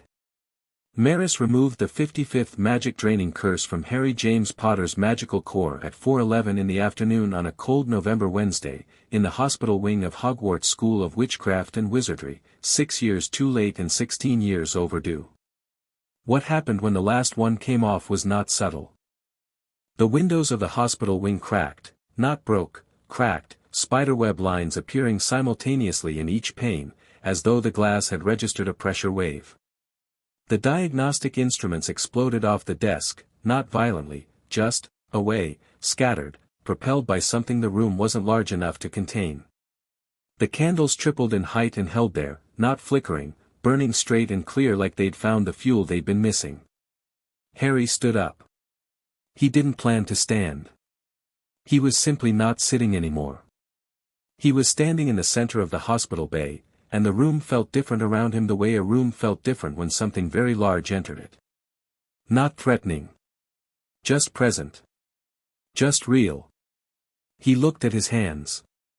He had thought about this moment, when he'd had the thought that there might be a moment, which had been cautiously, carefully, not quite allowed. He had thought about what it would feel like to have his actual magic. The reality of it was not what he'd imagined, because he had been imagining outward effects. Bolts of light, dramatic manifestations, something visible. What he found instead was interior. A fullness, deep and resonant, like a sustained note in his chest. Like standing up after years of being slightly crouched and finding that the ceiling was much higher than you thought, and the room around you much wider, and your own legs much stronger. He felt the whole castle. That was the part that surprised him most. He felt Hogwarts, not in the vague way he'd always been aware of her, a slight sensitivity to the castle's moods, but clearly, like reading something in a language he'd always understood but never been able to hear at full volume. He felt the wards.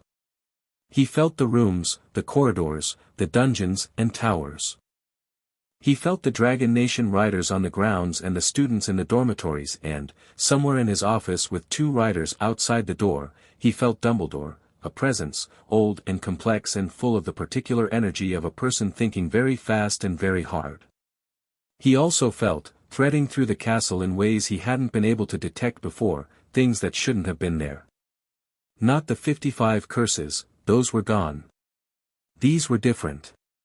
Embedded differently. Woven into Hogwarts herself, into the architecture of the wards, into the castle's bones. He couldn't catalogue them yet, couldn't name them, but he could feel them the way you felt a wrongness in a room before you could see what was out of place.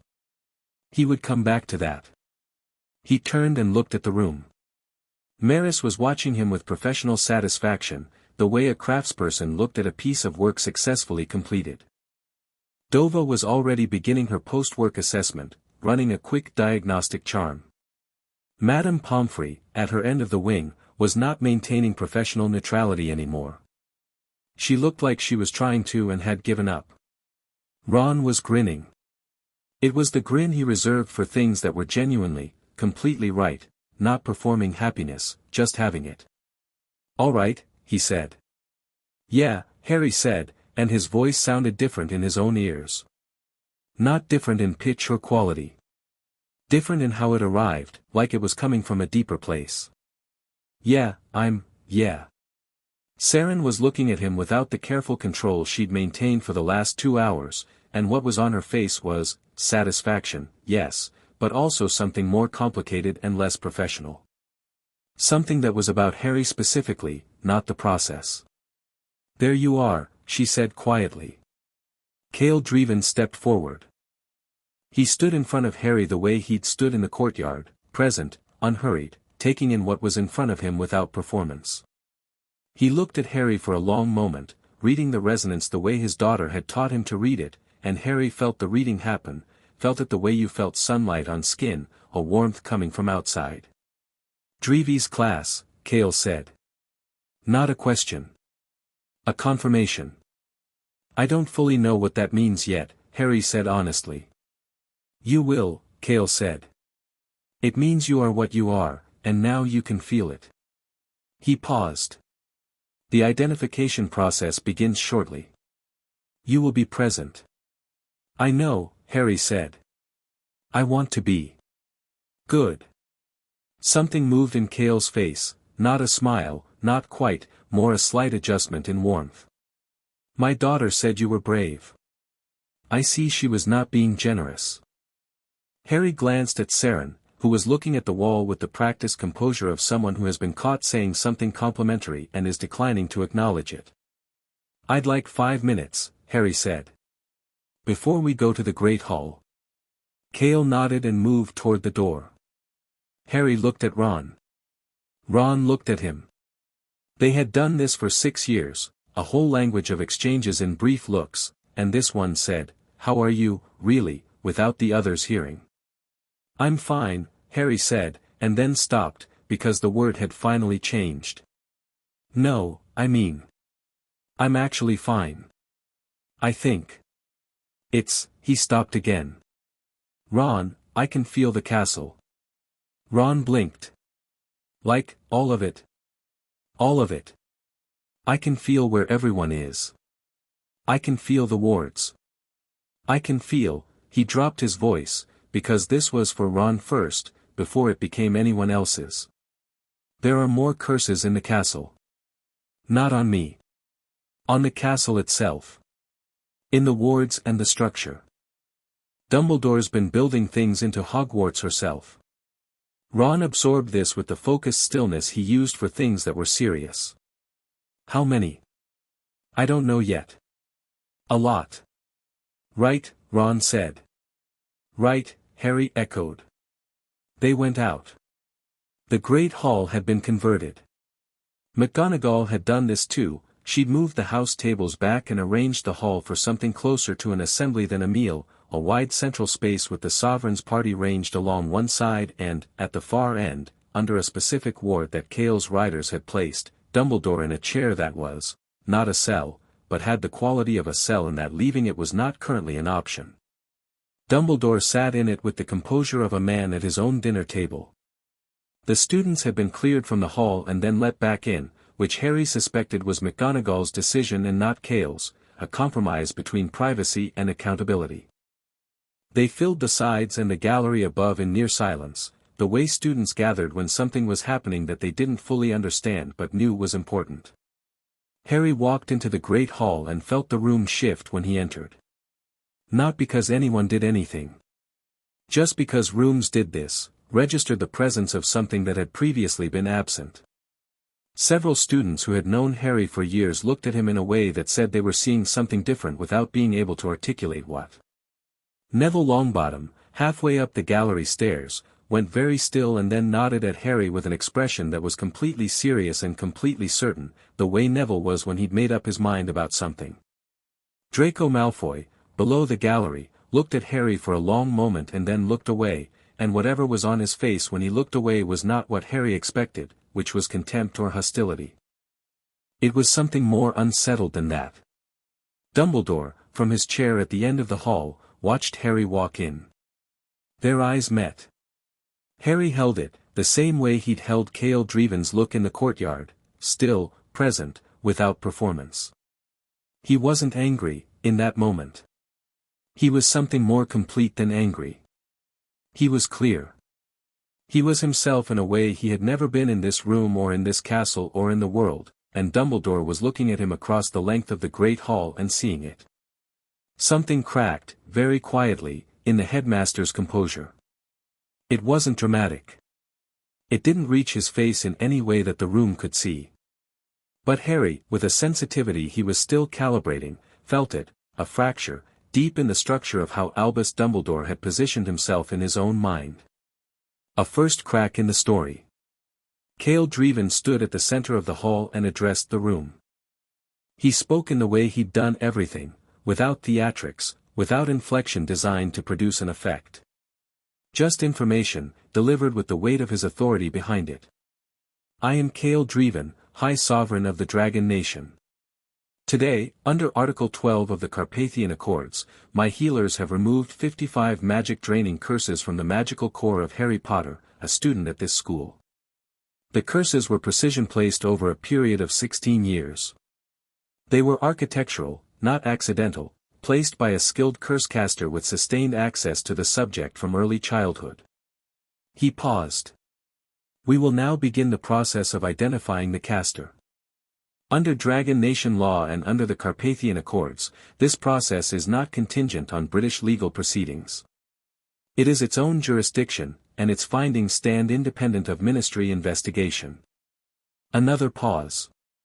I want to be precise about what has been done here. Harry Potter is Dreevy's class. That is the highest category of magical power we recognize. For 16 years, he has lived at roughly 4% of his natural capacity. What was taken from him was not managed, and it was not borrowed. It was stolen, every day, for 16 years. The hall held the sentence. 4%. Harry felt the number land in the room and land in himself simultaneously. He had done the small private calculation when Maris told him, 55 curses, each one claiming its portion, and he had arrived at a number he hadn't let himself fully believe until now. Hermione was somewhere behind him, and he heard her exhale slowly, the way she exhaled when something was confirmed that she'd hoped was wrong. Ron's hand came briefly to Harry's shoulder and left again. Cale looked at Dumbledore. Headmaster Dumbledore, he said. The identification process will confirm what my daughter's deep reading indicated. I am giving you the opportunity, before that process begins, to speak. Dumbledore rose from his chair. And in the Great Hall of Hogwarts, surrounded by 300 Dragon Nation riders and 200 watching students and teachers, and the boy he had spent 16 years diminishing and managing and calling beloved, Albus Dumbledore, prepared to speak. Harry crossed his arms. He was curious, in a cold and distant way. He wanted to hear it. He wanted to hear what form it took, the justification. He wanted to hear what it sounded like, the architecture of it, whether it was as good as Dumbledore thought it was. And then he was going to respond. With his full voice. For the first time in his life. Chapter 4, The Weight of 55. Dumbledore spoke for 11 minutes. Harry counted, because it was something to do with the cold, clear attention he had now that the exhaustion was gone, and because counting was a way of staying present without letting the words do what they were designed to do. And they were designed. Every sentence was, he could see it now, with 6 years of retrospect and whatever the magical equivalent of perfect pitch was, which he appeared to have developed in the last 2 hours. He could hear the architecture of what Dumbledore was building. The weight distribution. Where the load-bearing beams were. Dumbledore began with Voldemort. He always began with Voldemort. The Dark Lord, the prophecy, the war that had cost everything and hadn't finished costing. He painted it with the particular skill he had for making large horrible things feel intimate and personal and immediate. He was good at this, genuinely good, and Harry recognized that even now. He described the night of Godric's Hollow with a grief that was real, or at least performed so completely that the distinction didn't matter for this purpose.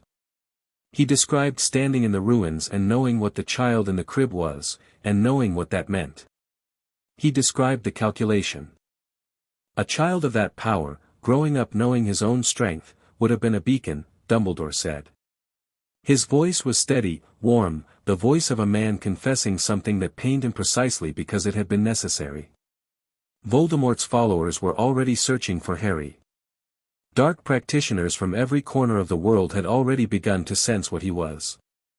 The resonance of a Drevies-class core in a 15-month-old infant, unshielded, unsuppressed. He paused. I made the choice to protect him. The only way I knew how to protect him. He went on. The curses had been placed in phases, he said. The first series at Godric's Hollow, in the immediate aftermath. Later editions when Harry came to Hogwarts, as his power grew and the original suppression became insufficient. The intent had always been temporary. The intent had always been removal at the appropriate time, when Voldemort was gone, when Harry was safe, when the pieces were in place. He did not use the word love. He had heard what Cale said about love and he was too careful for that. He used protection and necessity and the greater good in the way that phrase was supposed to mean something pure and not the way history had already demonstrated it could mean. He addressed Harry directly twice. Both times his eyes were very blue and very sad, which Harry recognized as Dumbledore at his most effective, because the sadness was real even if the calculation behind it was also real, and the combination of the two was very difficult to argue with, emotionally. He said, I never stopped thinking of you as someone I loved, Harry. Everything I did was with you in your life beyond this war as my goal. He said, I know this is not the form of protection you would have chosen. I am asking you to understand why it was the form I chose. He sat down. The hall was quiet in the way of a room that has been worked on, the way a room felt after a skilled speaker had played it, not convinced, exactly, but affected. Several students had the look of people trying to hold a feeling away at arm's length and not quite managing. McGonagall, who was standing to the side of the room near the teacher's position, had maintained her expression with the discipline of someone pressing both hands against a door. Cale Draevon had listened with his hands behind his back and no expression on his face, which was its own kind of response.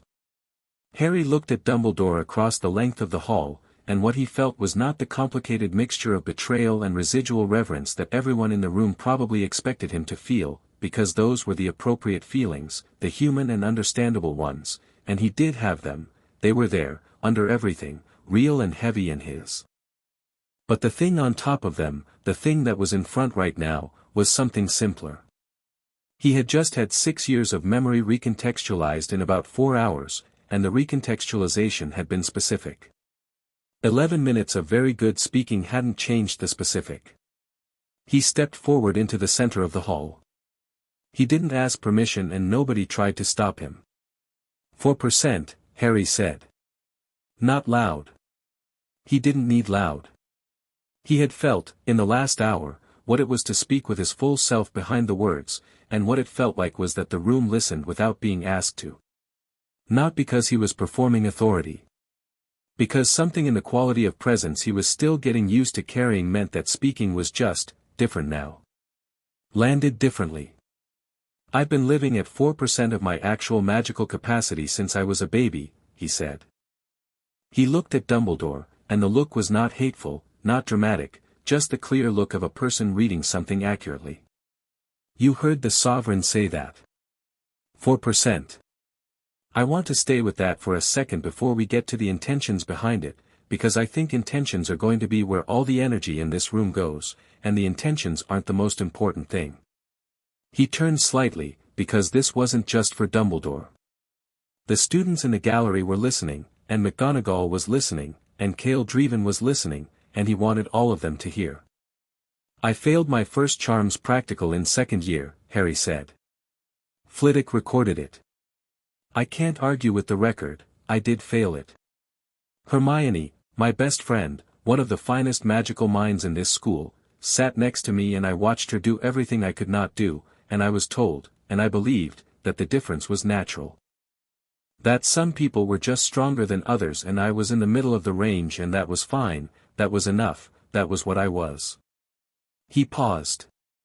I have had 6 years of believing I was enough and not enough at the same time. Believing that the tiredness was mine, the limitation was mine, the ceiling was mine. That when I reached for something and it slipped sideways, that was just, Harry Potter. Just how he was. He looked at Dumbledore. You built that, he said. Deliberately and specifically, you built that belief into me the same way you built the curses into my core. Because the curses needed a story around them, and the story was me. My inadequacy. My inconsistent magical profile. He took a breath. You put 55 curses on a baby. And then you spent 16 years making sure the baby grew up believing the curses were his personality. The hall absorbed this. Dumbledore met his eyes. He did not look away. He did not speak yet. He was listening, Harry could feel it, the active specific listening of someone who is being accurately described and is deciding whether the accuracy constitutes truth. I'm not going to stand here and tell you that you didn't love me, Harry said. I think you did. I think you do. And I think that's actually the problem. I think you're someone who loves people and controls them and can't tell the difference between the two, and I think you've been unable to tell the difference for so long that the idea of being wrong about it is, he stopped, finding the word. Structurally threatening.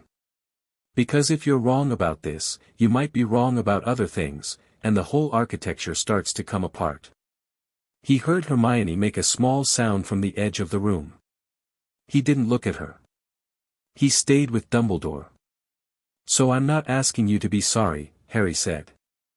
I know you think you're sorry. I know that feeling is real for you.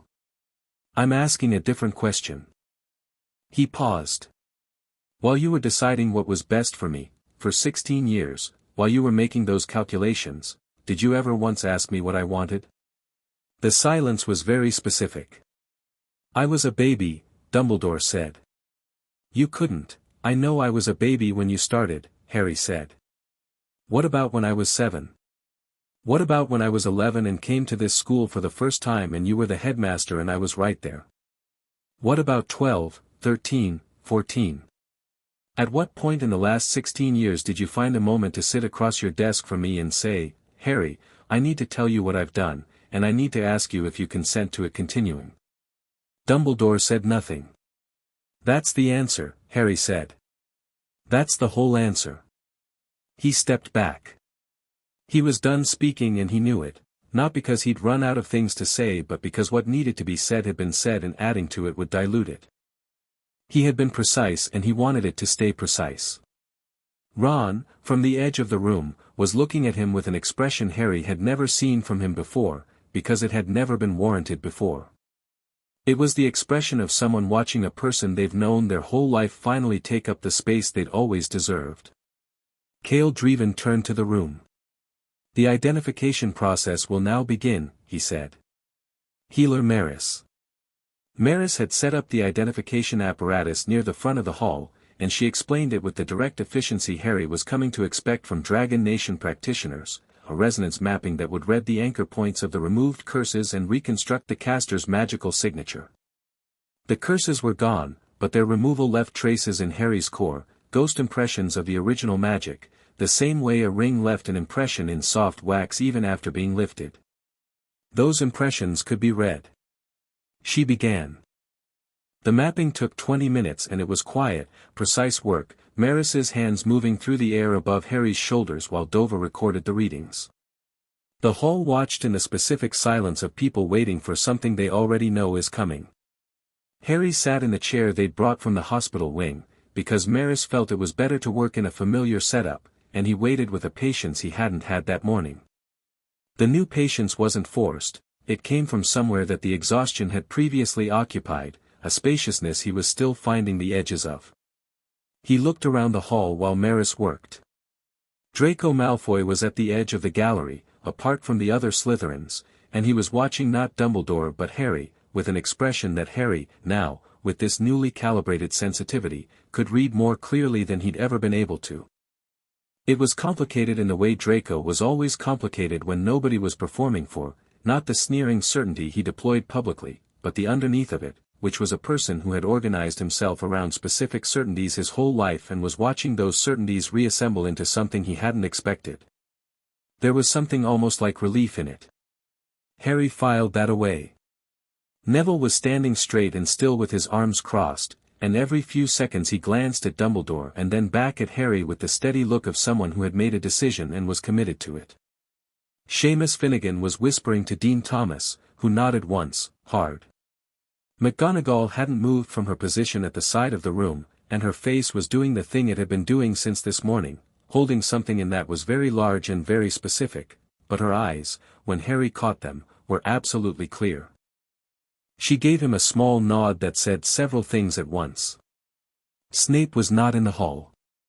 Harry noticed the absence the way you noticed a particular type of quiet when you were used to a particular type of sound. Snape had been in the castle, he'd felt him, in that new comprehensive way, when he'd first stood up in the hospital wing. But he wasn't here. He was in the dungeons, and there was a quality to his magical signature, now that Harry had the sensitivity to read it, that was, not afraid. Snape was never afraid, not in the flinching way. But there was something there that was very alert and very still, the specific stillness of someone not moving in case movement attracted attention. He'd come back to that too. Maris concluded her mapping. She turned to the room and she did not make a speech out of it. She said, "The magical signature of the curse caster is consistent across all 55 anchor points. The signature belongs to one individual. The technique used in the curse architecture matches a style specific to transfiguration-rooted spellwork of the British tradition, advanced, circa mid-20th century." She looked at Dumbledore. "The Sovereign requests that you perform a standard resonance output." Dumbledore stood. He was composed. He had been composed since Harry had spoken, which Harry found more unsettling than agitation would have been. He extended his hand, palm up. Maris cast the reading charm. She held it for 30 seconds. She lowered her hands. "Match," she said. "Just the word, clean and final. The signature matches at all 55 anchor points. The caster of the curses is confirmed." The hall breathed. Dumbledore sat down. He sat down slowly, with the precision of a man lowering himself into something, and he looked at his hands in his lap, and for the first time in Harry's 6 years of knowing him, he looked like what he actually was, an old man who had made choices that were catching up to him. Harry watched him and felt, not satisfaction. Not triumph. He felt the complex, grinding thing that was the truth landing in a room and the room having to carry it. Cale Draevon spoke. "Albus Dumbledore," he said. Under Article 12 of the Carpathian Accords, you are found responsible for the unlawful suppression of a sovereign mage's corps. The Dragon Nation will be convening a full tribunal. You will answer to that tribunal. He paused. The British Ministry of Magic is invited to join that proceeding. Any charges under British law are a matter for British jurisdiction. The Dragon Nation's findings are their own jurisdiction and will stand regardless of the Ministry's conclusions. Fudge, Harry realized, was in the room. He was standing near the back with two Ministry officials, having apparently arrived while the identification process was underway, and he had the look of a man who had come prepared to make noise and had arrived too late to make any noise that would matter. He opened his mouth once and closed it again. Minister Fudge, Cale said, looking at him. You will receive full documentation of today's proceedings. The Dragon Nation expects British legal action to follow. We will be watching. Fudge nodded, which was probably the first time in his career that nodding had been the most powerful thing available to him. Dumbledore raised his head. I would like to speak again, he said. You have spoken, Cale said. There are things relevant to the tribunal. There will be a tribunal, Cale said. Speak then. You will have full opportunity. Dumbledore looked at Harry. And this was the thing, Harry could feel it, the last move, the one Dumbledore had been holding since he sat down. It was in the quality of his gaze, the particular configuration of his face, and Harry recognized it because he'd received versions of it across the headmaster's desk for 6 years. It was the personal move. The relationship move. The look that said, between us, you and I, regardless of everything else. Harry, Dumbledore said. No, Harry said. Simply. Clearly. Dumbledore stopped. I know what you're going to say, Harry said. I know every version of it. I've been on the receiving end of every version of it for 6 years and I know what it feels like and I know what it does, and I'm telling you, not angrily, just, no. Not right now. Speak at the tribunal. The hall was very quiet. Dumbledore looked at him for a long moment, and something moved through those blue eyes, something Harry had never been able to read before and could now, and what it was this, a man recognizing that the tool he was reaching for wasn't there. That the instrument of a particular kind of influence, the kind that was built on need, on the smaller person's need for the larger person's approval, had been removed along with the curses, and that what was sitting across the hall from him was not the Harry who needed anything from him. The headmaster lowered his eyes. The 4 Dragon Nation riders near him moved slightly closer. Harry found Hermione in the anteroom off the hall about 40 minutes later. She had slipped out while Cale and McGonagall were discussing logistics for the tribunal, which would happen tomorrow, and Harry had followed because he knew her well enough to know when she needed to be found. She was standing at the window with a piece of parchment in her hand that she'd clearly been gripping rather than reading, and when she heard him come in she turned around and her face was, she had been crying, not extensively, in the controlled way she cried when she didn't want to be observed crying. Her eyes were clear now but slightly bright. I worked it out, she said, without preamble, because Hermione's version of emotional processing often ran through information, through the concrete and calculable. What 4% means academically. I went back through 6 years of your assignment scores in my head, which I know is strange but I needed something specific to hold, and I calculated what your results would have been at full capacity, adjusting for the curve of magical suppression at the levels indicated. She held up the parchment. You should have been the highest-ranked student in our year. Not second. Not close. By a significant margin. In every practical subject. You were working at 4% and still managed to be, you still did everything you did. The Patronus in 3rd year. The DA. The Department of Mysteries. Everything. She stopped, and her voice had lost the analyzing quality and gone somewhere raw. At 4%, Harry. What you did at 4%. Harry leaned against the doorframe. Hermione. I'm angry, she said. I'm very angry, and I know it's not the most useful thing to be right now, but I am, and I think I'm allowed. You're absolutely allowed. He lied to all of us, she said. He built a hole, he built you into someone smaller than you were, and then he used our acceptance of that version of you to maintain it. We were the mechanism of it. Every time we accepted the story that your magic was just like that, we maintained the structure he built. She pressed her lips together. I should have questioned it. Hermione, I know. I know what you said earlier and I believe you meant it, but I'm allowed to also be angry at myself, separately, in addition. She folded the parchment and put it away with the precise movement of someone filing something. What did it feel like? When the last one came off. He thought about how to answer this honestly. Like the first time you stand up after being ill for a long time, he said. You don't realize how much energy being ill was taking until you're not ill anymore. And then you stand up and the room is the same room but you're taller in it. More there. He paused. And I could feel the castle. She blinked. Feel it how? All of it. Where everyone is. The wards. The structure. He kept his voice level because this was the part he needed her for, needed her mind for. Hermione. There are more things in the wards. Not the curses on me, different things. Embedded in the castle herself. In the structure of the protective magic around Hogwarts. I felt them when I stood up in the hospital wing. Her face changed. The grief and anger reorganized into the other thing she was, the thing that lived alongside the emotion and was equally real. What kind of things? I don't know yet. I need to look at them properly. But they feel deliberate. Placed. The same quality as what he put on me, but aimed differently. Aimed at the castle, she said. At the school. Or at the students in it, he said. She stared at him for 4 full seconds. We need to find them. Document them. Before the tribunal tomorrow, because if they're what you're describing, if he's been building things into Hogwarts herself, then the tribunal needs to know the full scope of what he's done. Not just the 55 curses on you, but everything. That's what I was thinking, Harry said.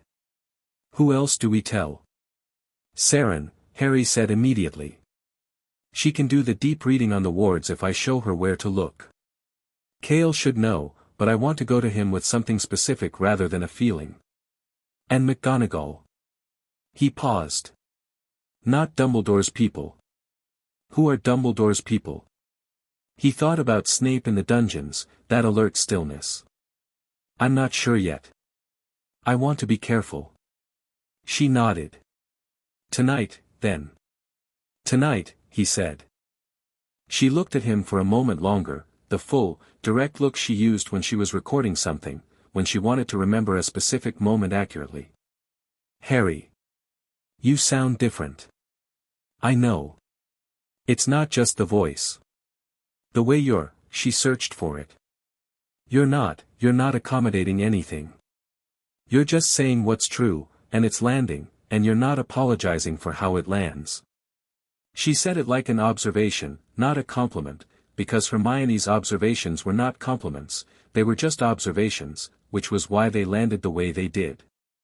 You've always been brave. That was always there. But this is different. I know, he said again. I think I was always trying to be brave at 4%.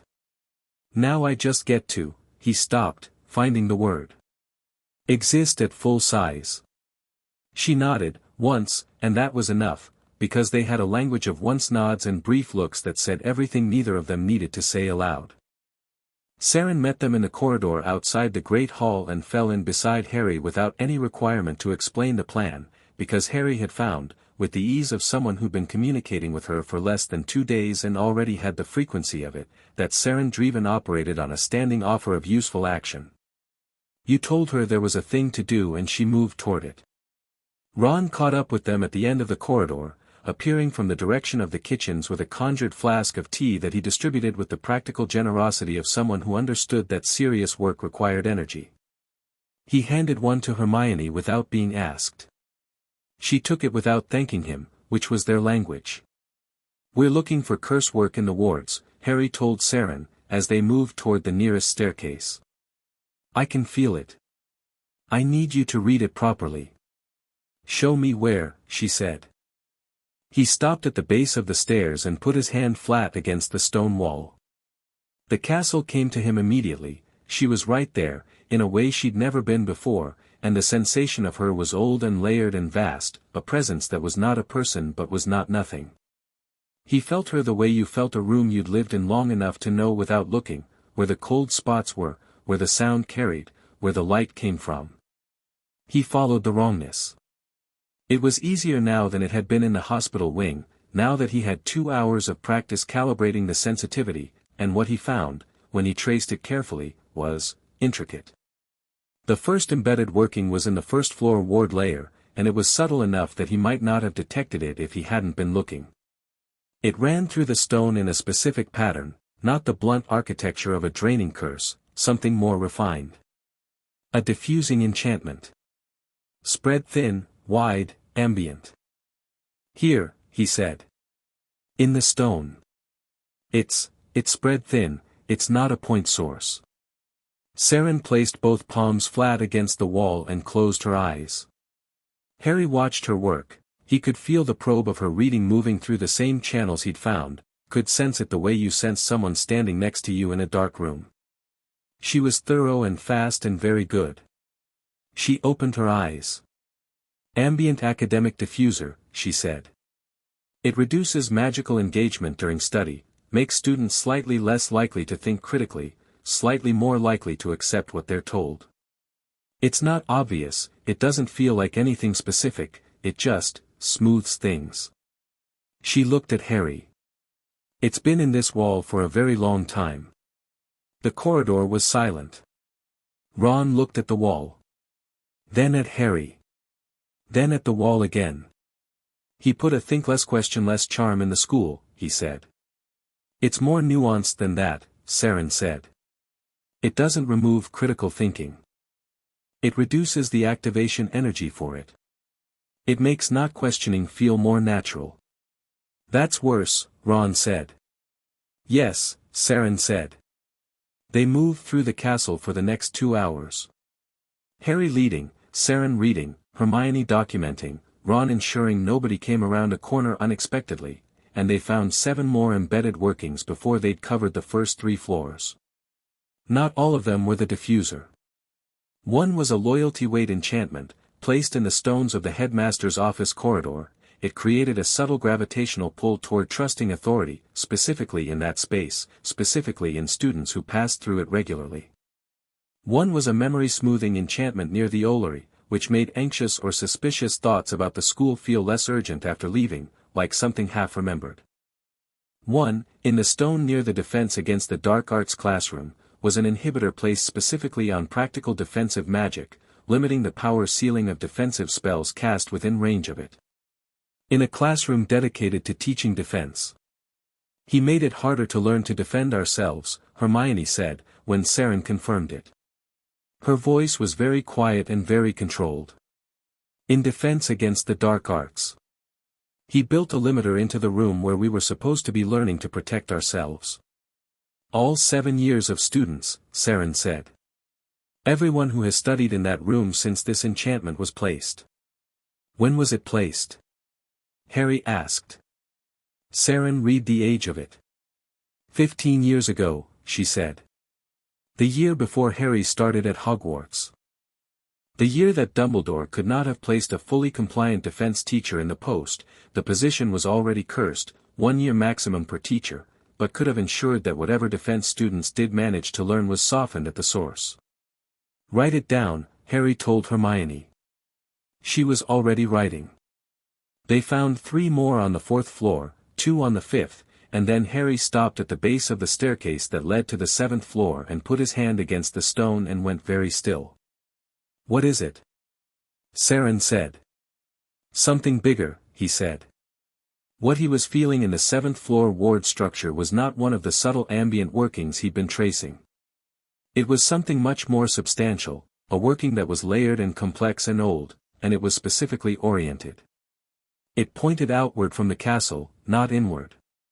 It was, monitoring. He followed the lines of it and it spread across the boundary wards like a net, and the net was designed to catch a specific thing, and the specific thing it was designed to catch was, it's a detection ward, he said.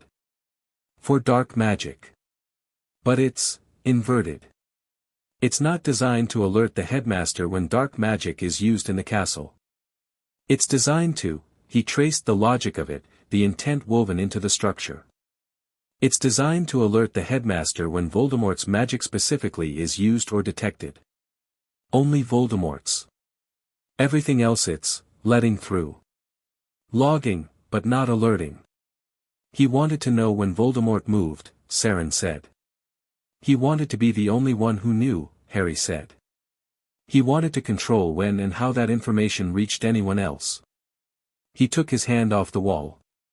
He's been the sole receiver of intelligence about Voldemort's activity in relation to this castle, for years, and the ward was built to make sure it stayed that way. Hermione had stopped writing. She was standing with her quill held still above the parchment. She was putting it together. Harry watched her do it, the particular internal assembly of someone whose mind moved fast enough that conclusions arrived slightly ahead of the speaking of them. The prophecy, she said. He controls the prophecy. He controls the intelligence on Voldemort. He controls your power. He controls the school's wards. He controls what students can learn to defend themselves. She looked up. He controls everything. He's built a structure in which the entire wizarding world's response to Voldemort runs through him. Everything is contingent on him. Every piece of the board. Yes, Harry said. And he'll say it was because he was the only one qualified to, yes, Harry said. He will. They stood with this in the stairwell for a moment, all four of them. The castle around them held its old steady vibration, the one Harry could feel now as a specific thing, not the wrongness of the embedded workings, which ran through certain walls like cold veins, but the deeper tone of Hogwarts herself, which was not part of what had been built into her. Which was older than all of it.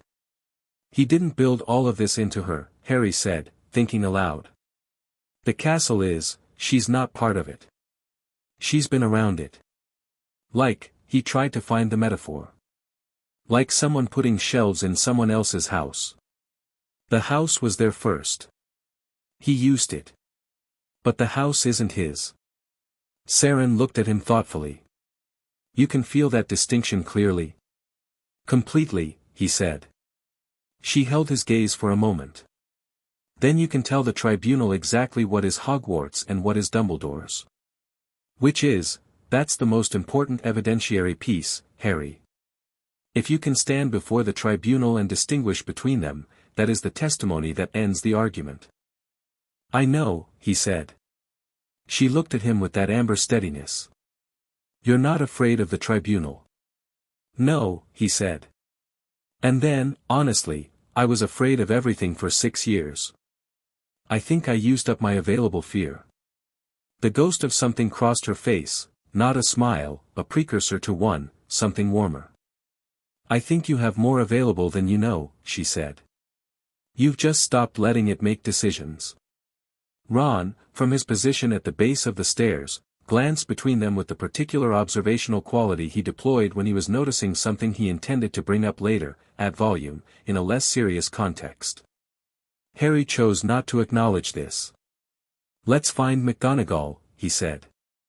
McGonagall's office received them at 9 in the evening, which was 2 hours past curfew, and she looked at the four of them coming through her door and simply said, "Tea," and put the kettle on. She listened without interrupting while Hermione walked her through the documented findings, 12 embedded workings, their locations, their functions, their apparent ages. Seren provided the technical readings for each one. Harry sat in the chair across the desk and watched McGonagall's face. She was not surprised by every individual thing they told her. She had suspected some of it, she told them this, twice, with the specific honesty of a woman refusing to protect herself with false ignorance. The loyalty-weight enchantment near the headmaster's office, she said, she had wondered about for years in the back of her mind, in the way you wondered about a persistent smell without ever going to find the source. The ambient diffuser in the first-floor walls she had not suspected, and that one hit her differently, the idea that her students' critical thinking had been smoothed down without their knowledge, without hers. The defense classroom inhibitor, she said, when Hermione reached it. Her voice was very level. Placed 15 years ago, Hermione said. Before Potter's year arrived, McGonagall said. It wasn't a question. Yes. McGonagall looked at her desk for a moment. Then she looked at Harry. I want to ask you something, she said. And I want you to answer it honestly, without managing my reaction. All right, he said. Do you believe the tribunal can be fair? Given that the Dragon Nation is both the injured party and the convening body, and given that the British ministry will be present with its own interests, and given that Dumbledore is, what he is, legally and politically. She held his gaze. Do you believe you'll get something that looks like justice tomorrow? Harry thought about it properly. It was a real question, deserving a real answer. I think the Dragon Nation is fair, he said. Not impartial, they're not impartial, they're on my side, and I'm not pretending otherwise.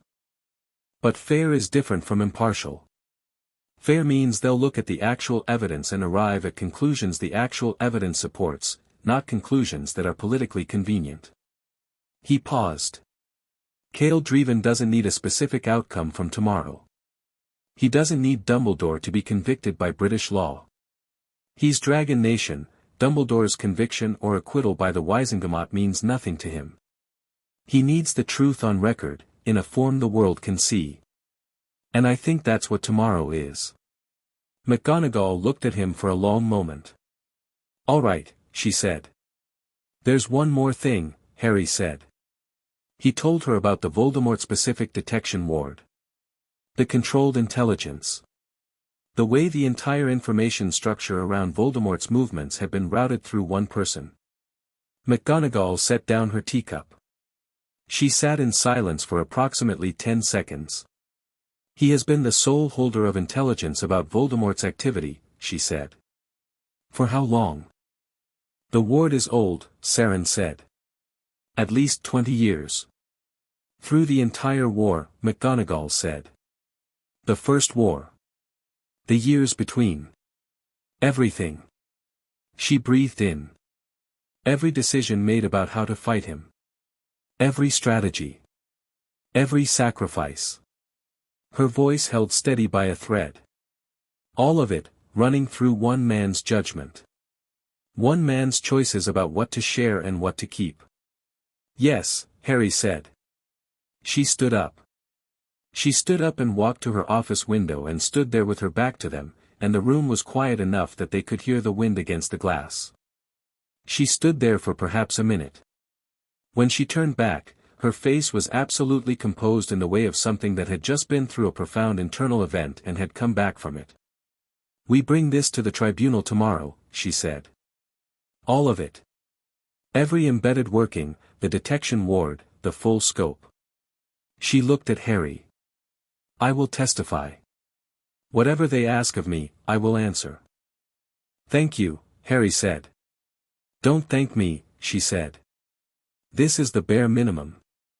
She looked at him once more, and in that look was something that went beyond their 6 years of student-teacher, something that landed as the simpler thing it actually was, a grown woman looking at a young man she had failed to protect and was now, with everything still available to her, choosing to stand beside. Get some sleep, Potter. Tomorrow is going to be a long day. Harry stood. He moved to the door, and then he stopped. McGonagall, he said. She looked. Earlier today, what you said. About not seeing it sooner. He chose his words carefully. It wasn't your fault. He was your headmaster and your friend and you trusted him, and he knew he had your trust and he used it. That's on him. He paused. But I'm grateful you saw it when you did. Her jaw tightened briefly. Go to bed, Mr. Potter, she said, and her voice was steady, and what was in it, under the professional directive, was something she would not have said aloud and didn't need to. He went. At midnight, Harry sat on the Gryffindor common room floor with his back against the sofa and his legs stretched out and his eyes on the fire, and the castle breathed around him in a way he still hadn't finished getting used to, her presence, clear and constant, all 7 floors of her telling him where everything was. Ron sat beside him. They'd been sitting in silence for 10 minutes, which was a comfortable silence, the kind they'd been building for 6 years, a silence that required nothing of either of them. "You know what I keep thinking about?" Ron said. "What?" "3rd year," Ron said. "You and Hermione and the Time Turner. The Patronus. A full corporeal Patronus, 3rd year, 13 years old." He looked at the fire. "We all talked about that for months. The whole school. A full corporeal Patronus at 13.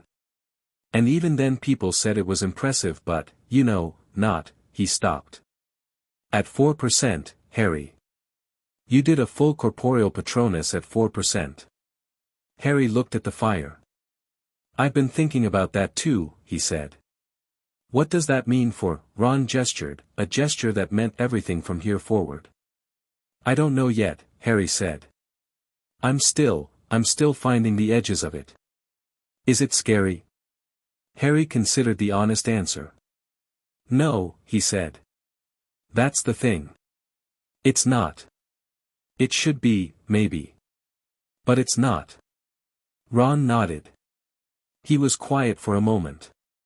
"Seren Draevon came all the way down here," he said, in the tone of someone introducing a topic, "and read your resonance in one charms class and sent a letter home that mobilized an entire nation." Another pause. "That's a thing that happened." "Ron.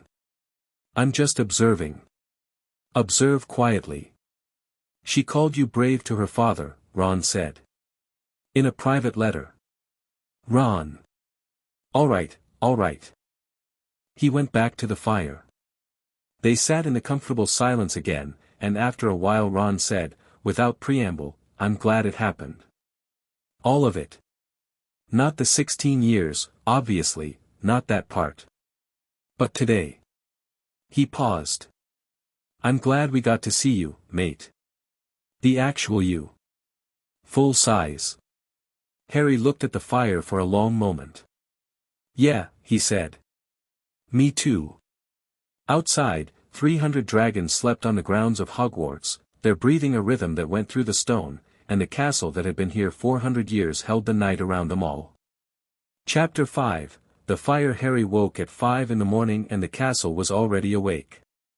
He could feel her the moment his eyes opened, that full-frequency presence, all 7 floors of her, every corridor and classroom and hidden passage mapped in his awareness like a second set of senses he'd had all along and was only now using. She was not distressed. She was alert.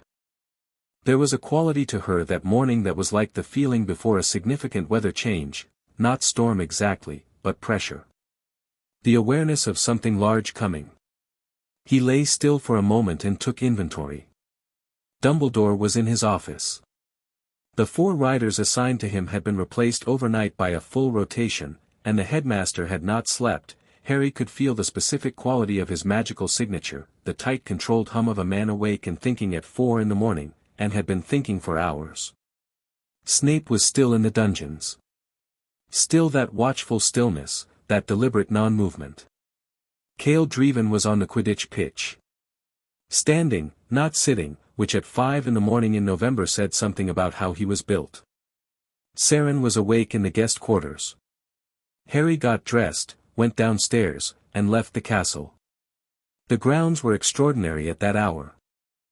300 dragons in the dark, breathing, the rhythm of them a physical thing, not loud, more a felt presence, the way large sleeping things had presence. The Quidditch pitch was warmer than it should have been for November, the ambient heat of 300 warm-blooded creatures changing the local temperature in a radius that Harry noticed as soon as he stepped outside. Verith was at the far end of the pitch, curled with his head on his forelimbs the size of tree trunks, one amber eye open and tracking Harry as he walked across the grass. He did not move. He watched with the patient, ancient attention of something that had been alive long enough to have developed a very long view. Cale was standing near the center of the pitch, facing east. hands clasped behind his back. He didn't turn when Harry approached, but he spoke. "You feel the castle," he said. "Yes," Harry said.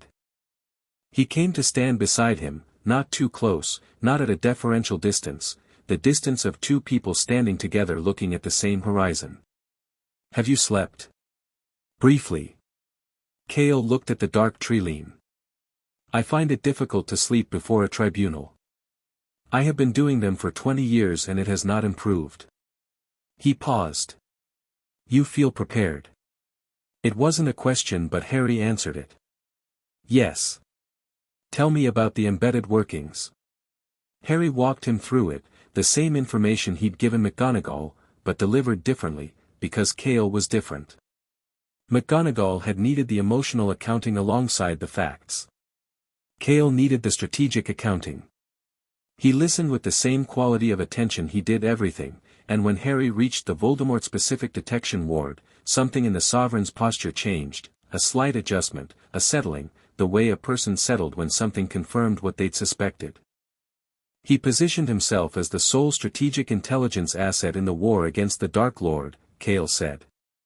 "Yes. Which means every alliance, every resistance movement, every decision about when to act and when to wait, all of it was contingent on his willingness to share information." "He shared some of it," Harry said. "He wasn't withholding everything. But he controlled what was shared, when, and to whom. Nothing moved without his knowledge and consent." He paused. "The Order of the Phoenix. Dumbledore's private resistance group. They operate on intelligence he provides. He's not just the headmaster of a school. He's the hub of the entire response to Voldemort." Cale was quiet for a moment. Then, "And you are going to be the weapon at the end of it."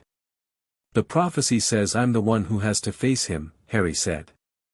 "That was always the plan, I think. Build the resistance, position the pieces, and at the end, send Harry in. At 4%. Harry looked at the tree-line. "I think he thought the prophecy would carry it," he said. "That destiny would fill in the gaps his curses created. That I didn't need to be strong, I just needed to be present at the right moment and the magic of the thing would do the rest." He paused, finding the shape of it. He had so much faith in the pattern that he forgot about the person inside it. Cale turned and looked at him for the first time since he'd arrived, those amber eyes doing the reading quality they did. "How do you feel about that?" "I've had about 18 hours to feel about it," Harry said. "Ask me in a month." The corner of Cale's mouth moved. "Fair." They stood in the cold for a moment. Verith shifted one wing slightly, a slow heavy movement, and the air from it reached them across the pitch. "I want to ask you something," Harry said. "Ask." "Why did you come yourself?" He looked at Cale. "You're the Sovereign. You could have sent Maris and the Riders under a general.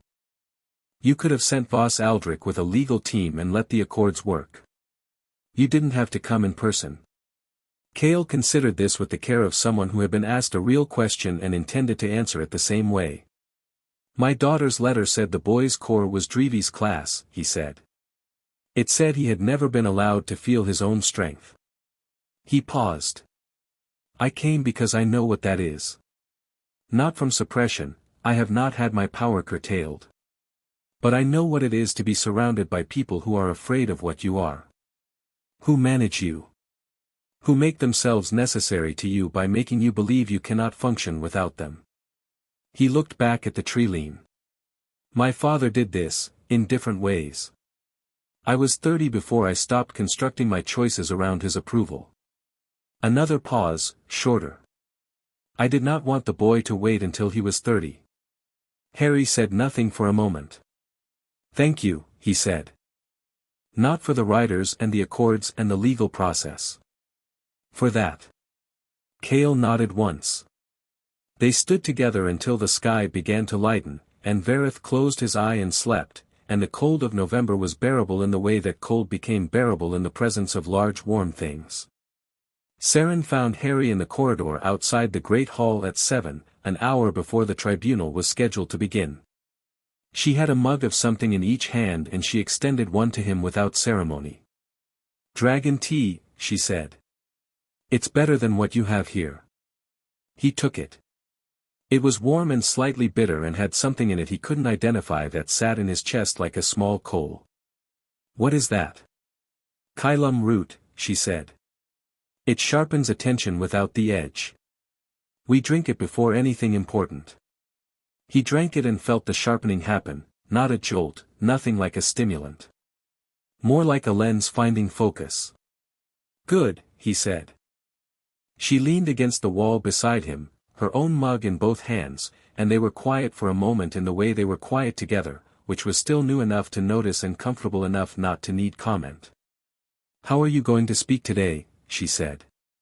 "Exactly how I spoke yesterday," he said. "No performance." "None." He looked at the great hall doors. "The facts are sufficient. I don't need to make people feel anything beyond what the facts produce on their own." She nodded. "My father is the same. He's not a charismatic speaker in the way that," she tipped her head slightly, meaning Dumbledore, "in the way that some people are charismatic speakers. He doesn't use the space between words for effect. He just speaks accurately and lets accuracy do the work." "Does it always work? Against someone who fights with emotion and narrative?" She considered. "Not always in the room, in the moment. But in the record, in the long view, accuracy always wins. Because it doesn't depend on the audience feeling a specific thing. It just has to be true." Harry turned to look at her. She was in Dragon Nation colors today, the deep burgundy and gold, her house sigil, her hair down rather than pulled back, which he'd noticed was the difference between her formal and informal self, a distinction that was apparently meaningful in ways he didn't fully understand yet and intended to find out. "You're going to be a sovereign someday," he said.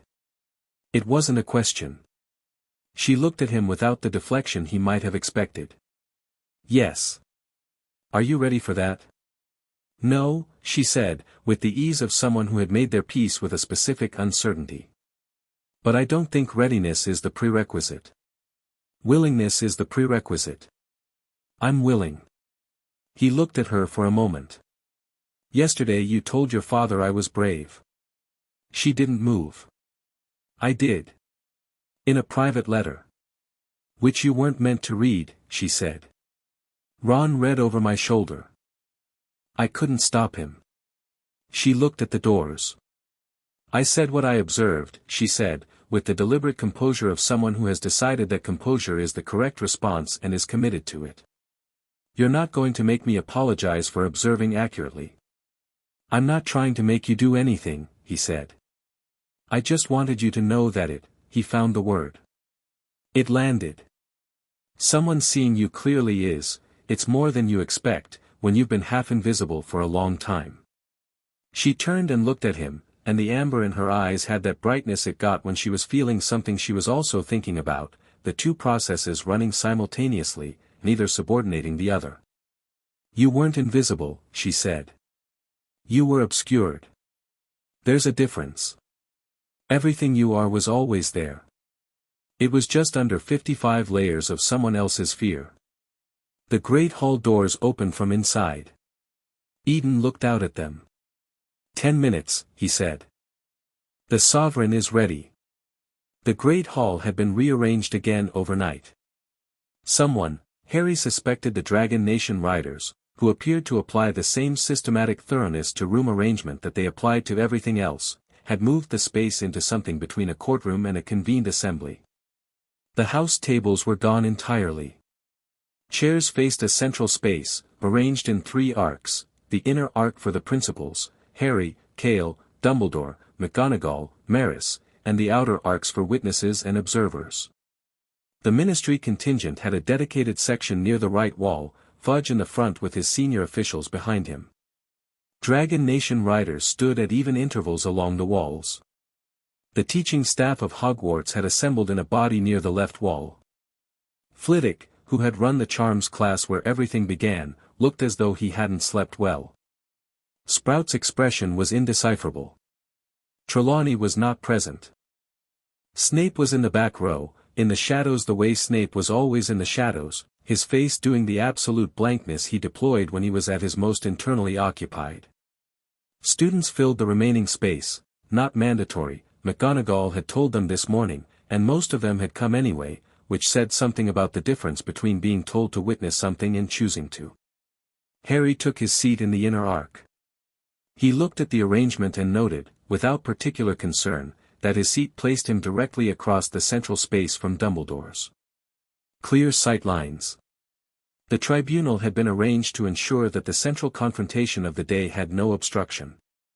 Cale Draevon entered last. Not dramatically. Just last, because the Sovereign entered last, and the room adjusted itself the way rooms adjusted for specific presences.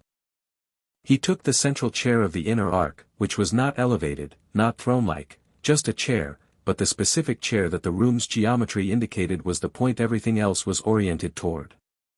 This tribunal is convened, he said.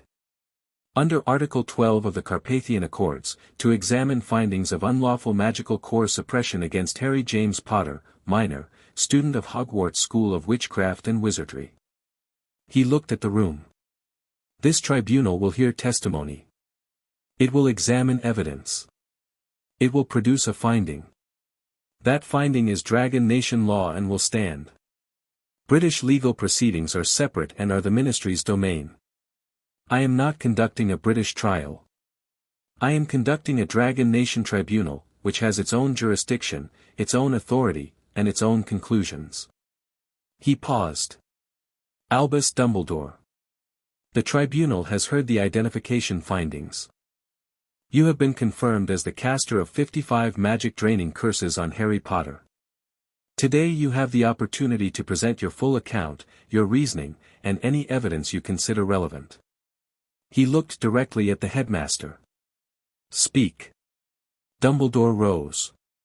He had, Harry noticed, made decisions about today's presentation that were different from yesterday's.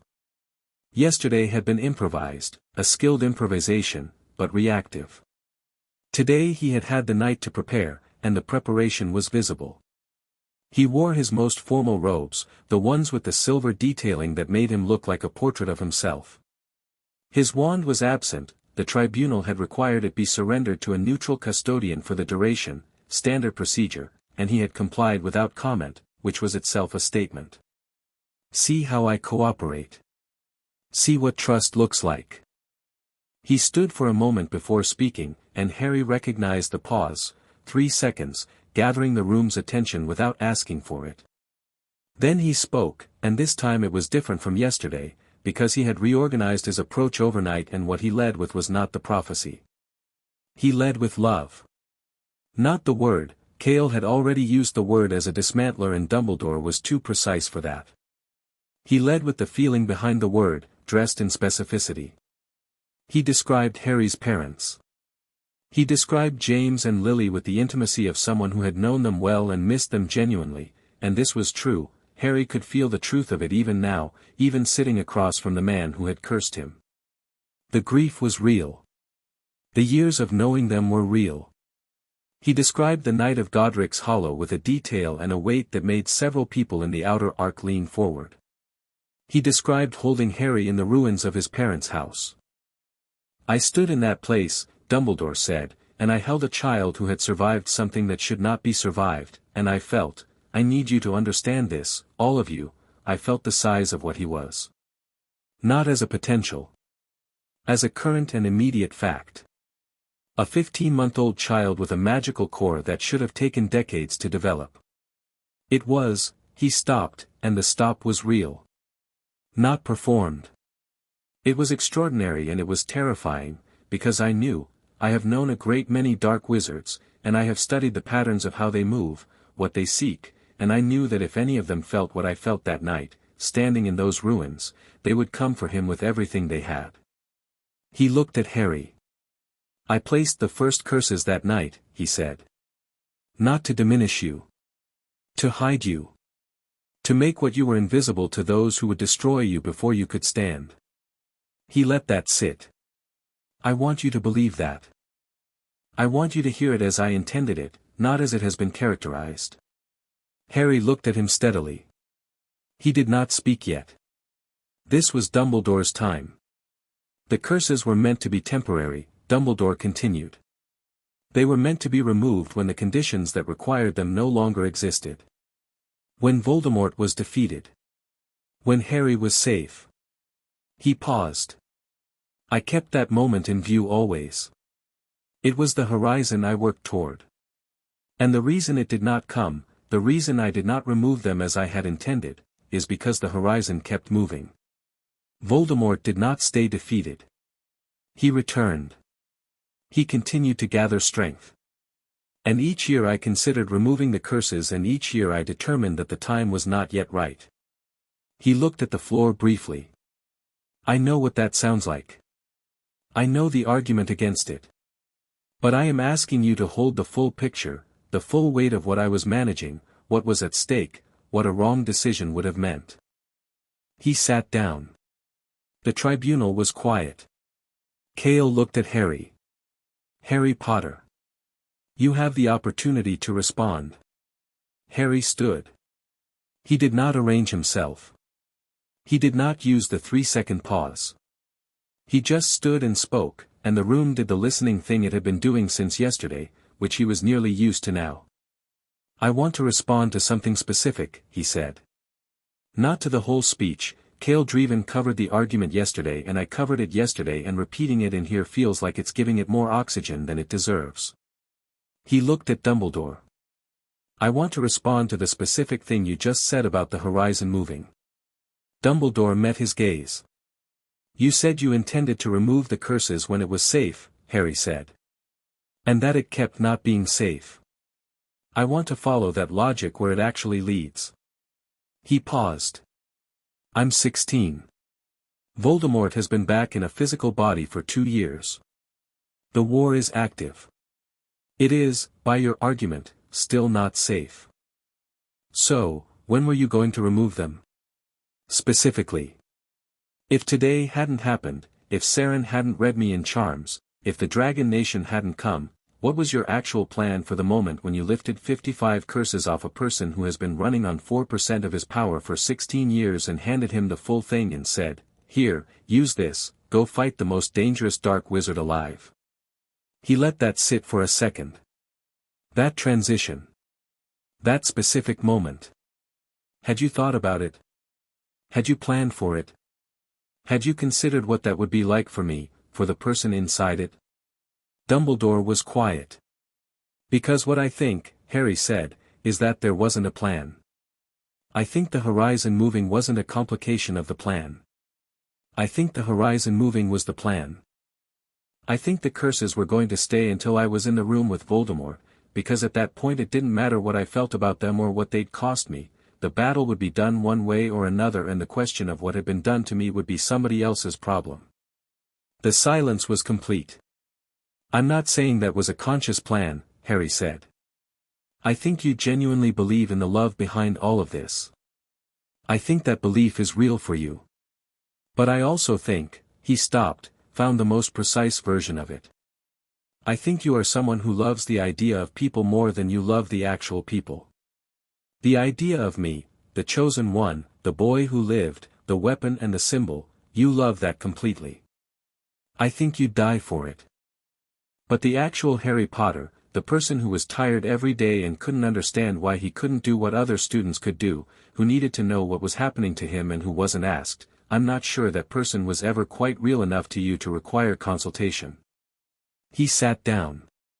The outer arc was very still. McGonagall, in the inner arc, was looking at a point on the floor 6 inches in front of her feet with the expression of someone who was not going to cry in public and had that under control. Fudge, across the room, had the look of a politician calculating how to use a moment and finding, for once, that no calculation was available. Dumbledore looked at Harry for a long moment, and his blue eyes had something in them that might have been the answer to the question, the actual answer, not the constructed one. Harry couldn't tell if it was grief or recognition or both.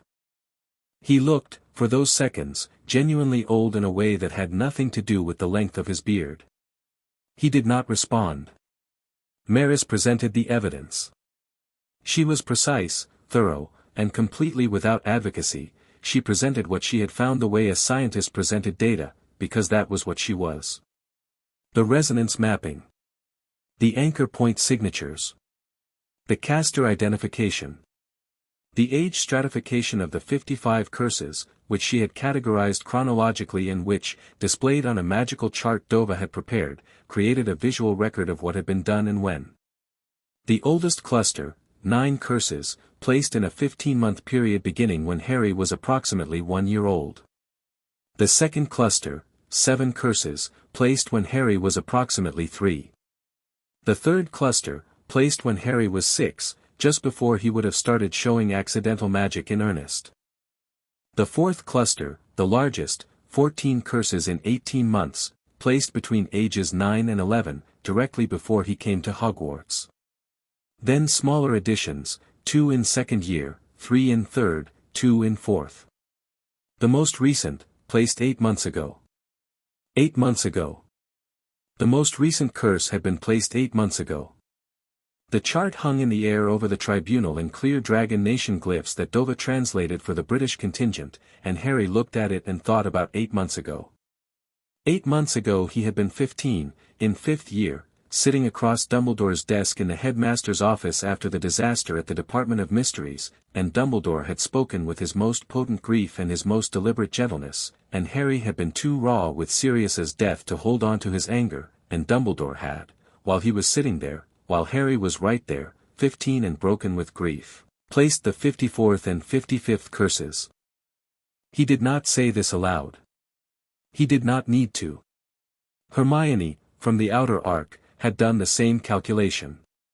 He could tell from the quality of her stillness. Cale looked at the chart for a long moment. Then he looked at Dumbledore.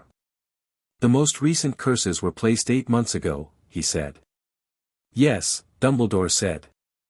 He had chosen, at this point, a careful honesty, the honesty of a man who knows that attempting to deny the indisputable is a worse position than acknowledging it. After the events at the Department of Mysteries, Harry's power had grown significantly in that year. The existing suppression was insufficient.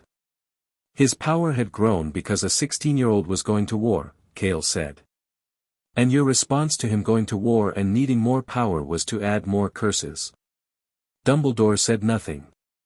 We're going to take a short break, Cale said, and it was not a question. The break lasted 20 minutes, and Harry used it to find Seren in the corridor outside. The embedded workings, he said. I want to show the tribunal today. Not just describe them, show them. She looked at him. How? I can demonstrate them in real time. Take Cale and McGonagall and Maris to the first-floor corridor and let Maris read the diffuser herself.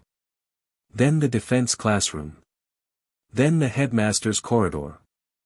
Then the detection ward on the 7th floor. He looked at her.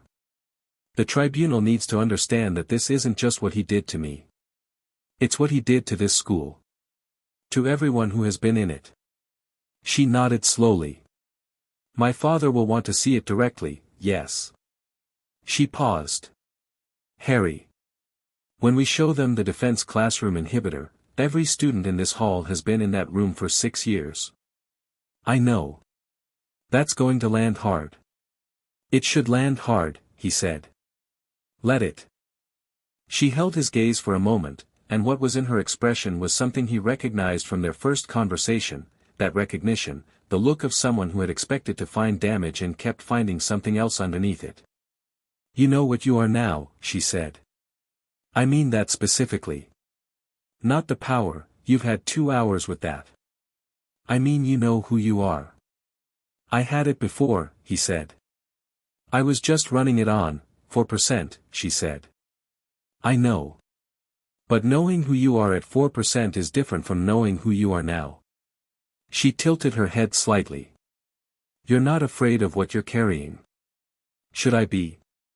No, she said. But most people are. When they come into something large, they spend a significant amount of time being afraid of it before they're comfortable with it. You went from the hospital wing to the Great Hall to here without, she searched, without the fear step. I had 16 years of fear, he said. It was the wrong kind, aimed at the wrong things. I think I just redirected it into clarity, she said. Is that what it is? She smiled then, a full one, the one he hadn't seen yet, and it changed her face in a way that was worth paying attention to. Yes, she said. That's exactly what it is. He stood with that for a moment, and then Eden appeared at the end of the corridor and said the tribunal was resuming. The second half of the tribunal moved faster. Harry spoke for the embedded workings. He described each one in exact terms: location, function, estimated age. When he reached the defense classroom inhibitor, he heard the shift in the room, the specific sound of a large group of people arriving at the same realization simultaneously. Students who had sat in that room for years. Students who had wondered, quietly, why their defensive spells sometimes felt slower, weaker than they should be. Students who had been told it was their technique.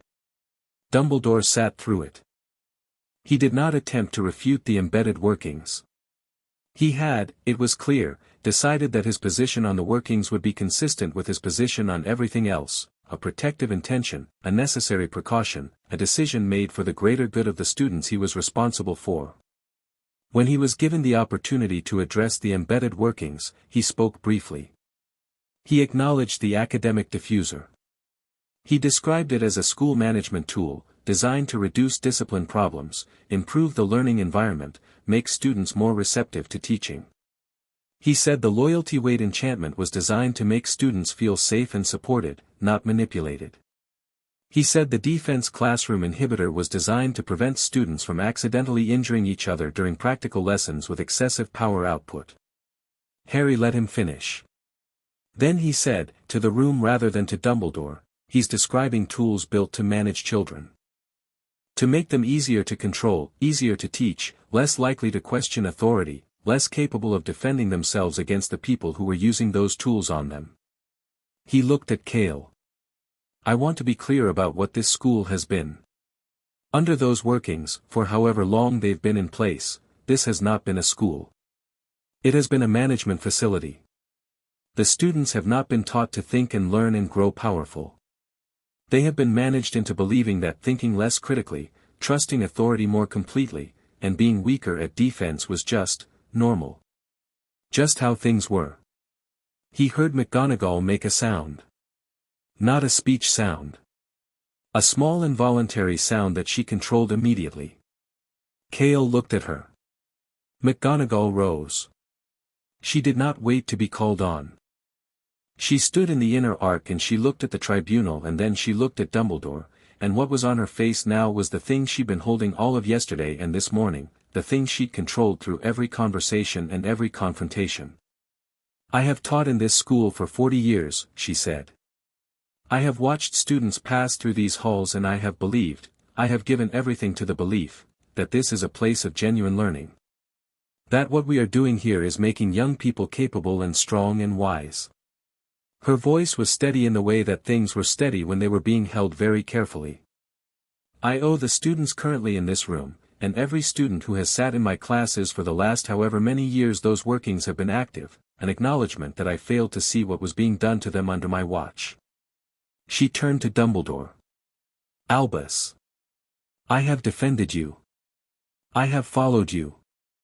When people questioned your decisions, I told them that Albus Dumbledore's judgment was sound and his heart was good and they should trust the process.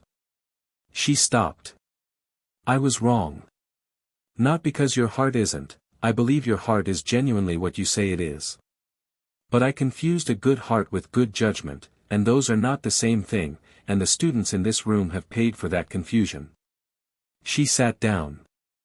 Dumbledore looked at her, and the thing in his face then was the first thing Harry had seen from him that wasn't managed, wasn't constructed, wasn't the output of 60 years of extraordinary intelligence applied to maintaining a specific self-image.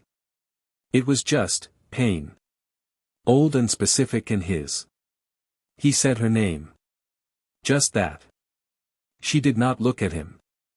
Cale Draevon declared a 2-hour recess in the afternoon while the Dragon Nation Council prepared the formal finding. Harry went back out to the grounds. He stood in the center of the Quidditch pitch with dragons around him and the grey November sky above him, and he let himself feel the castle, all of it, clear and complete. The embedded workings were still there. They wouldn't be removed until the tribunal findings authorized it. He could feel them like the cold veins in the walls, like stitches in the wrong pattern, and under them, older and deeper and absolutely intact, was Hogwarts herself. He'd been thinking about this since the night before, about the distinction Seren had confirmed, that the castle was not the workings, that the castle predated all of it. He'd been feeling what it meant, and he'd arrived, in the slow way he arrived at things that required him to integrate new information rather than just process it, at something he wanted to do. He placed his right hand flat on the ground. Not the stone of the castle, the earth of the Quidditch pitch, the ground that Hogwarts stood on, the deep root of the place. He felt it immediately, the mountain granite below the soil, the aquifer that fed the lake, the network of roots from the forbidden forest that had grown under the castle's foundations over centuries. And through all of that, like a current, Hogwarts herself. The castle's consciousness, if you could call it that, the deep accumulated presence of 400 years of magic and learning and living. He sent a question into it. Not in words, he didn't have the language for this, it wasn't a verbal thing. He sent the intent of a question: can I remove these? The response was immediate and unmistakable. Warmth through the stone, through his palm, up his arm. Yes. Not permission granted, he didn't need permission from anyone. More like a door opening. More like the castle recognizing him, specifically him, and saying, yes. You. He stood up. Seren was behind him. He'd felt her coming but hadn't said anything, and she'd stopped about 10 feet away with the instinct of someone who knew when a person needed to be alone with something and was being present without intruding. The castle is responding to you, she said. Yes. That happens with foundational fire, she said. Places respond to Draevon's class mages. Old places especially, places with their own deep magic. They recognize it. She paused. What did she say? He looked at the castle's face, the towers, the windows, the ancient stone. That I can remove the embedded workings myself, he said. Without Dragon Nation authorization, without a tribunal order. Just, directly. Seren was quiet. Should I wait for the tribunal to order it, he said. The tribunal finding will order it, she said. In about 2 hours. She came to stand beside him. But you're asking whether you should wait or whether you should act now. Yes. She thought about it properly, which he appreciated. She didn't give him the first answer that arrived, she gave him the considered one. The tribunal finding matters for the legal record, she said. For Dumbledore's accountability, for what gets documented, for the ministry's response, it matters significantly. The removal of the workings from the castle doesn't change any of that. It happens either way. She paused. But if you can remove them now, before the finding, you're not waiting for someone to give you permission to undo something that was done to a place that responds to you. She looked at him sideways. That seems like an important distinction. Harry nodded. Do it now, she said. Not advice exactly. Just, clarity. He put his hand back on the ground. He sent his intention into the stone, not the question this time, the act. He followed the first embedded working in the first floor walls, the ambient diffuser, and he found its roots the way you found the roots of a weed in soil, following down through the stone to the anchor points, and he pulled. It came out cleanly. Not dramatically, there was no flash of light, no sound, nothing visible from the outside. There was a sensation of something releasing, something that had been under tension letting go, and then the first floor walls were just walls again, without the working threaded through them. He moved to the next one. The loyalty weight enchantment. Found the anchor. Pulled. The defense classroom inhibitor. Found it in the castle structure, identified the precise points where it had been built in, and removed it the way you removed a bad note from a piece of music, specifically, cleanly, leaving the rest intact. Each one took less time than the one before it, because he was learning the grammar of it. Each working used the same architectural style, the same technical fingerprint, and once he understood the pattern became readable and removable with increasing speed. By the seventh working, Seren had sat down on the pitch grass beside him, cross-legged, watching with her deep reading attention, not touching him or interrupting but present. The eighth and final embedded working, the Voldemort-specific detection ward on the seventh floor, was the largest and the most carefully built. He'd expected this. It had been placed by someone who had spent more time and more skill on it than on anything else, because it was the most important one, the one the whole structure depended on. He found its architecture in the boundary wards and he followed it. It was complex, branching, with redundancies built in, multiple anchor points designed to prevent accidental removal. He removed it anyway. Methodically, anchor by anchor, unthreading it from the ward structure the way you unthreaded a knot you understood completely, and when the last piece came out the boundary wards settled back into their original state, Hogwarts's own wards, without the addition, clean and old and exactly themselves. He took his hand off the ground. He sat back on his heels on the pitch grass, and the November air was cold and clear, and the castle at his back was lighter in a way that was not a metaphor, that was a specific and real magical fact that anyone with the sensitivity to feel it would be able to confirm. Seren looked at him. "All of them," she said. "All of them," he said. She was quiet for a moment. Then, "The castle feels different." "Yes." He turned and looked at Hogwarts, the towers, the stone, the windows with their candlelight. She felt, like herself, unencumbered. He had felt her personality through all of this, through everything that had been laid over her, and what was under it was exactly what a school should feel like. Old, warm, deeply interested in the people who moved through her, genuinely committed to the making of capable and strong and wise young people. That was what a school was supposed to be. "My father is going to want to know you did this before the tribunal order," Seren said, with a slight dryness that was her version of humor. "Is he going to be angry?" She considered. "No," she said. "He is going to look at you with the expression he uses when something turns out to be exactly what he thought it was." She paused. "It's a good expression." Harry stood up, brushed grass off his knees. "And what about you?" he said. She looked up at him from the ground, the amber of her eyes in the cold afternoon light, and her face was doing the thing it had been doing since the first day, the reading quality, present and specific, the look of someone seeing something clearly and finding that clarity itself was a kind of answer.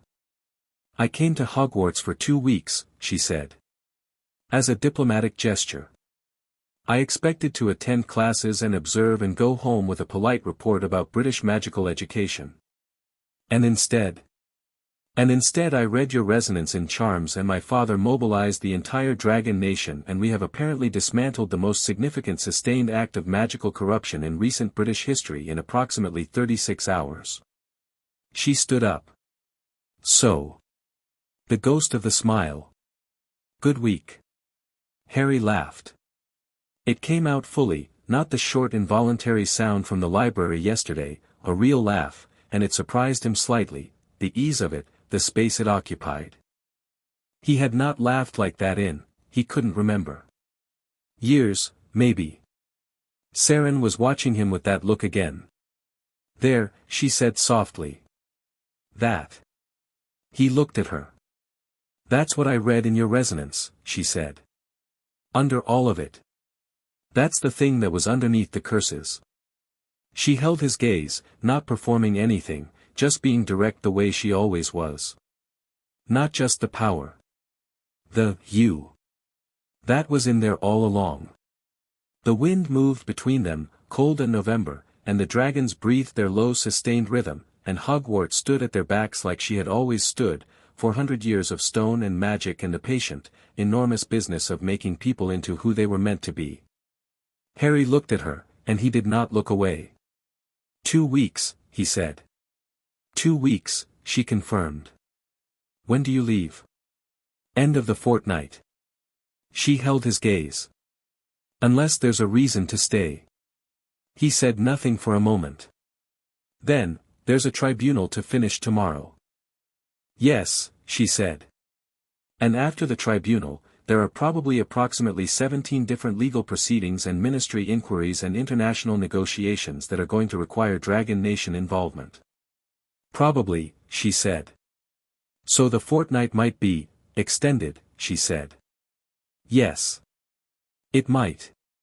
He nodded, and she nodded, and they walked back toward the castle side by side in the cold, and the castle's warmth met them as they came through the doors, and the feeling of her, unencumbered, clean, old and genuinely itself, was the best thing Harry had felt in a very long time. Chapter 6, The Reckoning. The tribunal reconvened at 9 in the morning. The great hall had the quality of a room that had been used hard and had rested overnight and was now ready for the thing it had been building toward. The same arrangement as yesterday, 3 arcs, the principals in the inner ring, the ministry contingent along the right wall, students and staff in the outer arc, but the room itself felt different. Harry noticed it the moment he came through the doors, and he knew what it was because he had been the one who made it different. The ambient diffuser in the first floor walls was gone. The loyalty weight enchantment in the headmaster's corridor was gone. The students sitting in this room were sitting in it without the low background pressure of workings designed to make them compliant, and whatever that meant for how they held themselves this morning, it was visible. Subtly. In the way they looked at each other and at the inner arc and at Dumbledore, with the specific quality of people who are seeing something they have always been looking at and are finding, for the first time, that they are seeing it without a film over their eyes.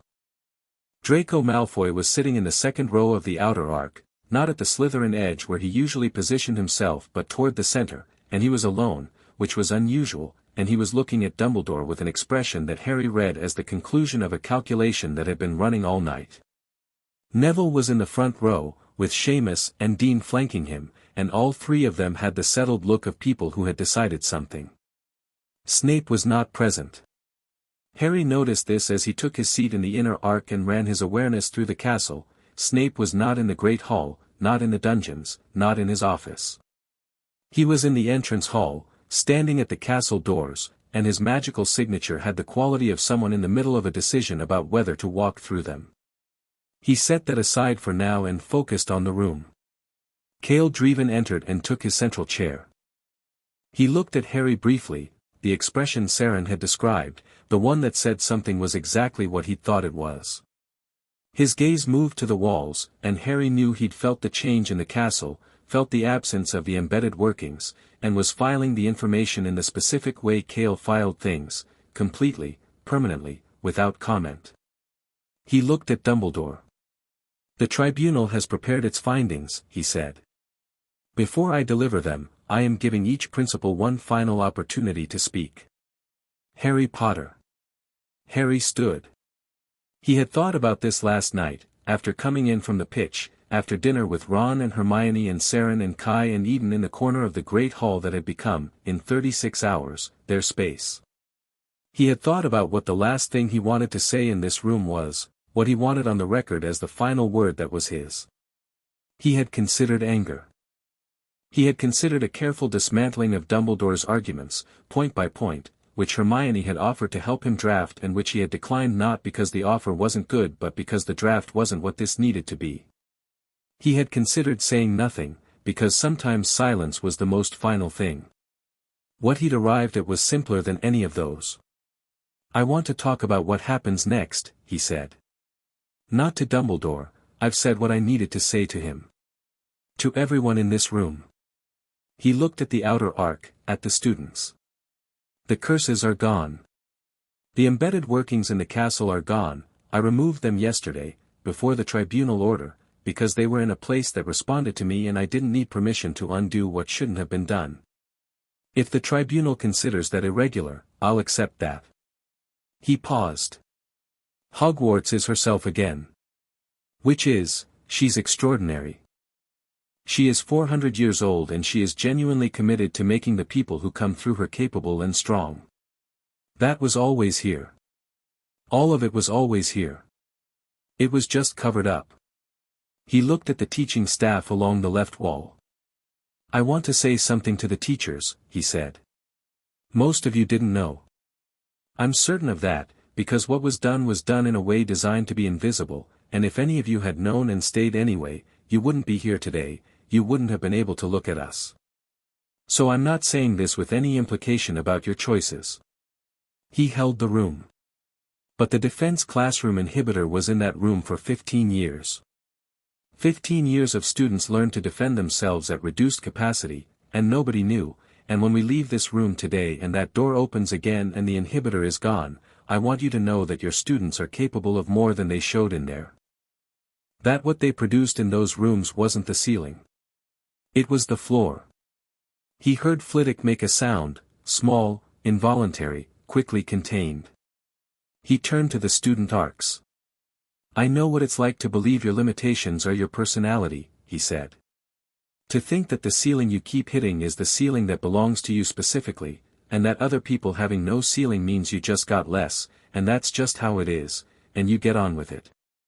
He looked at the faces: Neville, who had been told his whole life that he was second-rate; Seamus, who had spent years being told his magic was unreliable; Dean, who had come to Hogwarts with no magical background and spent 6 years being slightly behind in a way that nobody had thought to investigate.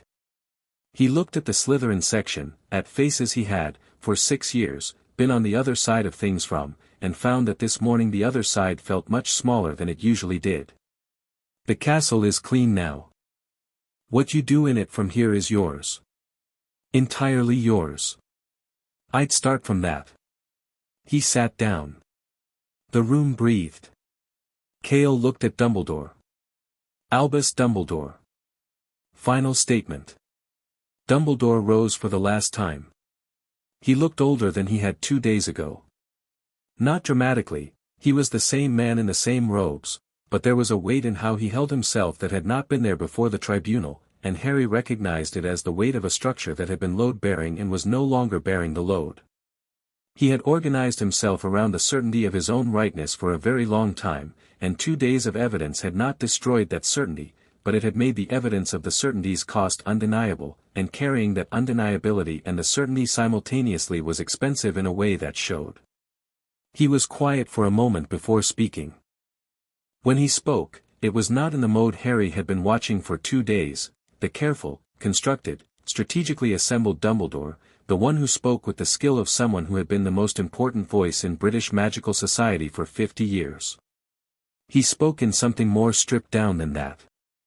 Something that was either genuine or the most sophisticated performance of genuineness Harry had ever encountered, and Harry, with his current sensitivity and his 16 years of data on Albus Dumbledore, sat very still and tried to read which one it was. I have been listening, Dumbledore said. For 2 days I have been listening, which is something I have historically been better at performing than doing. He looked at his hands briefly. Harry said yesterday that I love the idea of people more than the actual people. I have been sitting with that since he said it, and I want to tell you, all of you, not just Harry, what I found when I sat with it. The hall was very still. He is right, Dumbledore said. In the specific way that the sharpest truths are right, not completely, not as the full account of a person, but right enough to be undefendable. He looked at Harry. I have spent my entire adult life in the construction of a story. A story about the war against darkness, about the forces of light, about the pieces on the board and what they were for and how to move them toward the outcome I believed was correct. I told myself it was not a story, it was strategy, it was wisdom, it was love in the most practical and difficult form. And parts of it were those things. He paused. But a story about people, made by one person, without the people in it being asked, that is not love. That is a very sophisticated loneliness. The loneliness of a man who believes that understanding people is the same as knowing them. Harry watched him. I placed the first curses on Harry at Godric's Hollow because I was afraid, Dumbledore said, and the word arrived with the weight of someone who had not used it in decades. Not for him, in that first moment, for myself. For what it would mean if I was wrong about what I was doing. If I miscalculated. If I brought the boy back into the world at full power and the world was not ready and the darkness consumed him and everything I had worked for collapsed. He stopped. I was afraid of being wrong. And the way I have always responded to fear is to control its source. He looked at the room. I controlled his source. Harry sat with this. He had not expected this version. He had expected the constructed version, the elegant justification, and getting this instead was, he didn't know what it was yet, exactly, because it was new information, and new information required the same processing time that all new information required, and he didn't have that time right now, so he noted it and held it and moved on. "I am not asking for absolution," Dumbledore said. "I know the difference between an explanation and an excuse, and I have spent 2 days attempting to offer the former and being correctly heard as offering the latter. I will not do that again." He looked at Seren Draevon. "I will accept the tribunal's finding. I will accept British legal proceedings. I will answer for what I have done in whatever forum requires it." He looked at Harry one last time, and the blue eyes had the sadness without the calculation, just the sadness on its own, which was both less and more than the constructed version. "I am sorry, Harry. Not for the reason I gave yesterday, not because the plan required adjustment, not because the circumstances changed. Because I looked at a person who needed to know himself and I made him not know himself, and I did it for decades, and I knew what I was doing and I believed that knowing was enough." He paused. It wasn't. He sat down. The room held the silence.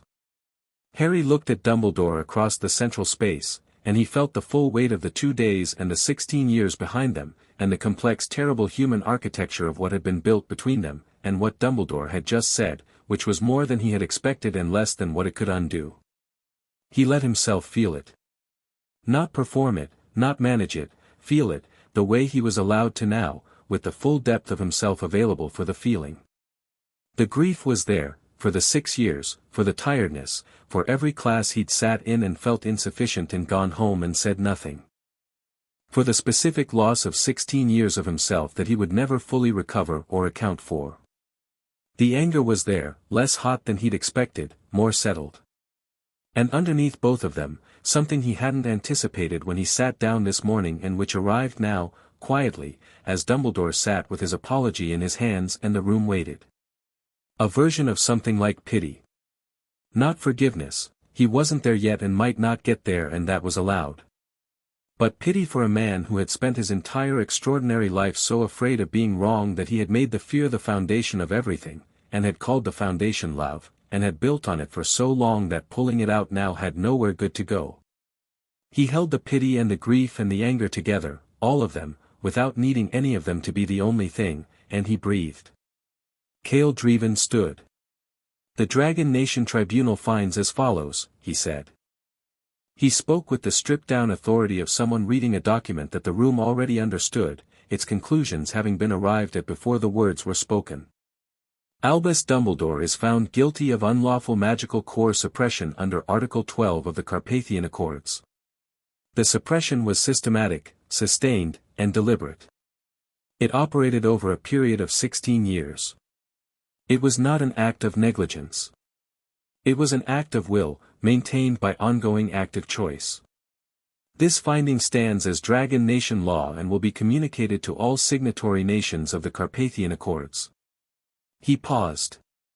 The Dragon Nation Tribunal further finds that the embedded workings placed in Hogwarts School of Witchcraft and Wizardry constitute additional violations of the sovereignty of the individuals who studied within them, and recommends that British magical authorities treat these findings as the basis for separate charges under British law. Another pause.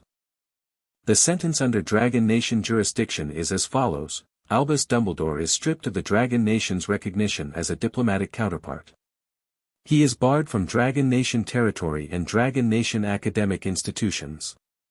He is placed under a Dragon Nation monitored disclosure order, meaning that any information he holds relevant to the Voldemort conflict, the Order of the Phoenix, or the intelligence infrastructure he has built must be fully disclosed to a joint British Dragon Nation oversight body within 60 days, or he faces additional Dragon Nation sanction. He looked at Dumbledore. The Dragon Nation does not determine British sentences. That is the Ministry's jurisdiction. But the Ministry is advised that the Dragon Nation will be watching. He sat down.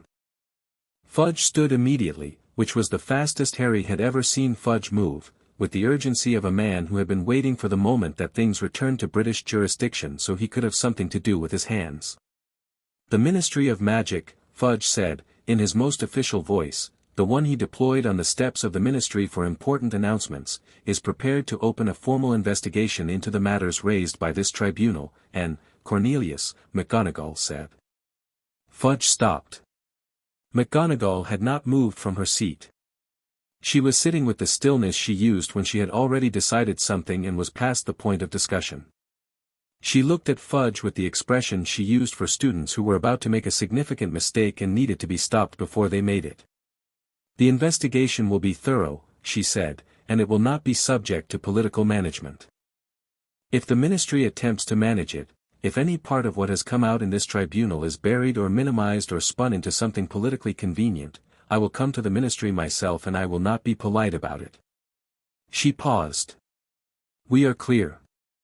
Fudge looked at McGonagall and looked at Seren Draevon and looked at 300 Dragon Nation riders along the walls and made the calculation that was available to him. We are clear, he said. The room began to move after that. Not the formal dissolution of the tribunal, Kale closed it properly, with the Dragon Nation ceremony of record that Dova would transcribe and distribute to signatories, but the human movement that followed the formal thing, people standing and turning to each other, the specific quality of a room processing a large shared event.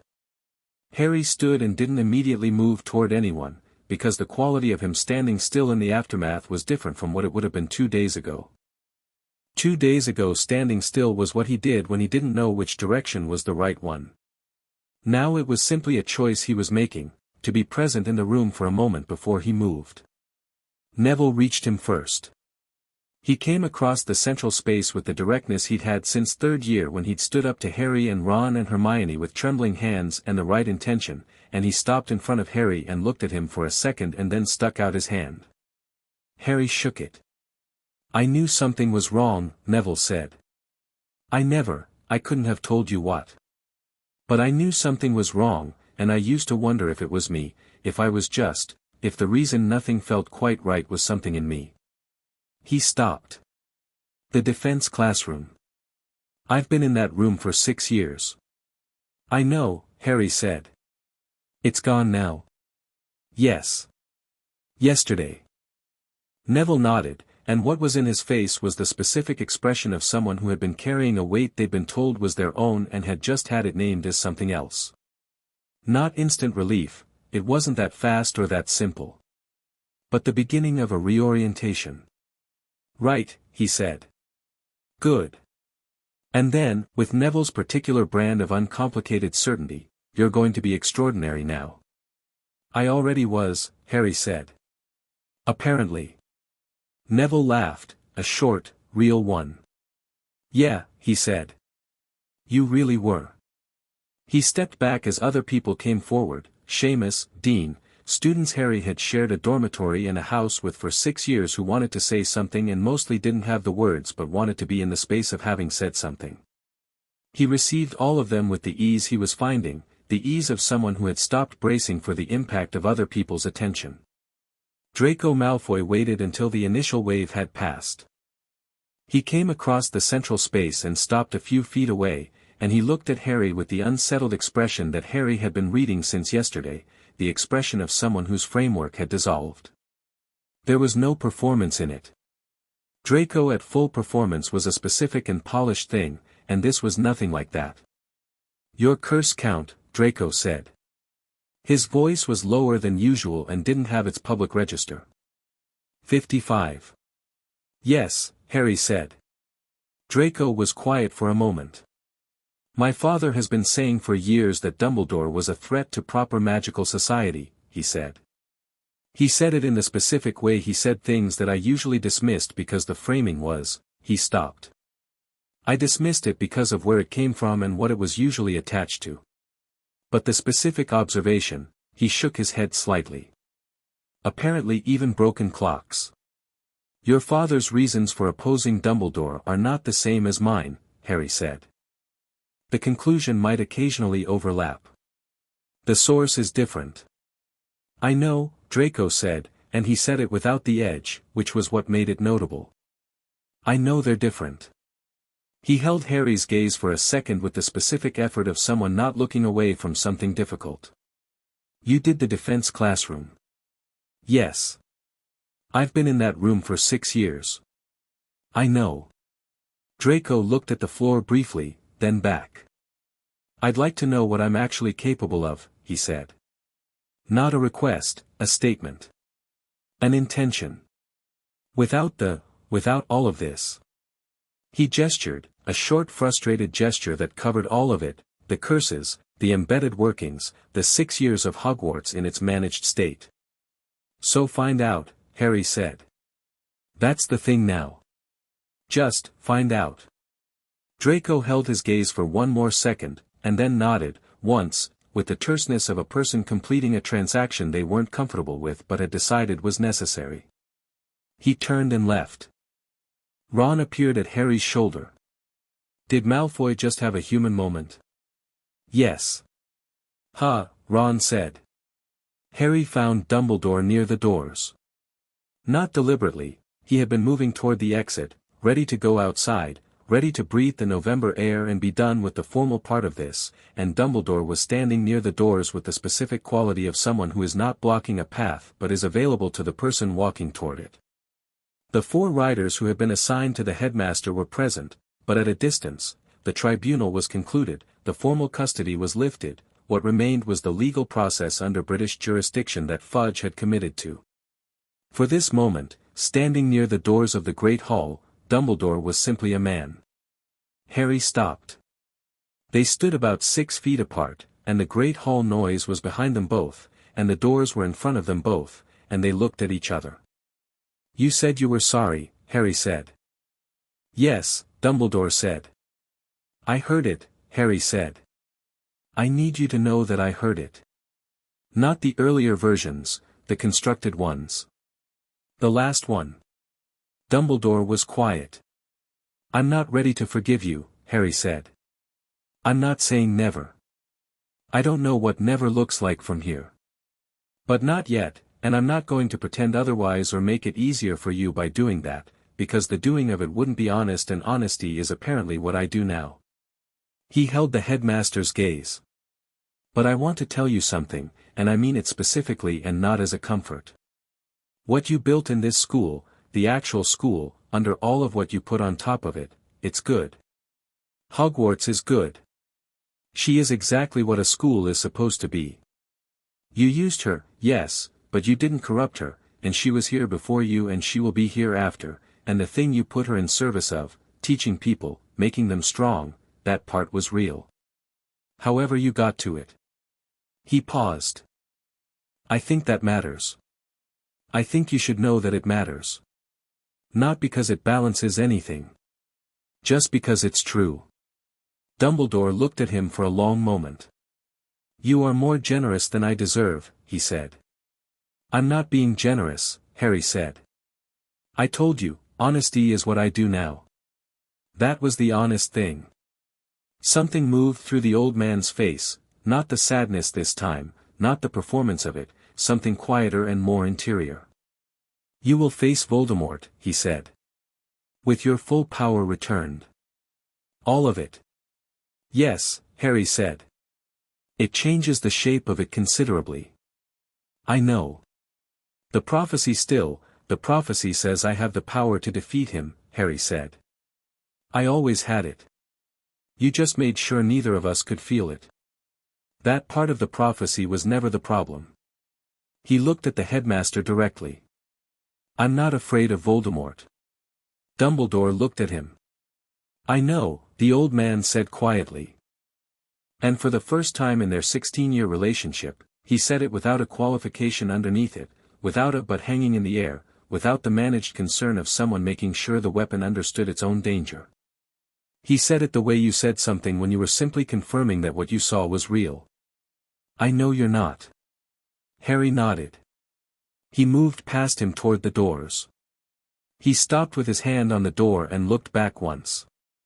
Dumbledore was standing in the entrance to his own great hall, in the school he had run for decades, in the structure he had built and the structure he had corrupted, and he was watching Harry with the expression of a man who had just seen, for the first time and too late, the precise magnitude of what he had spent 16 years preventing.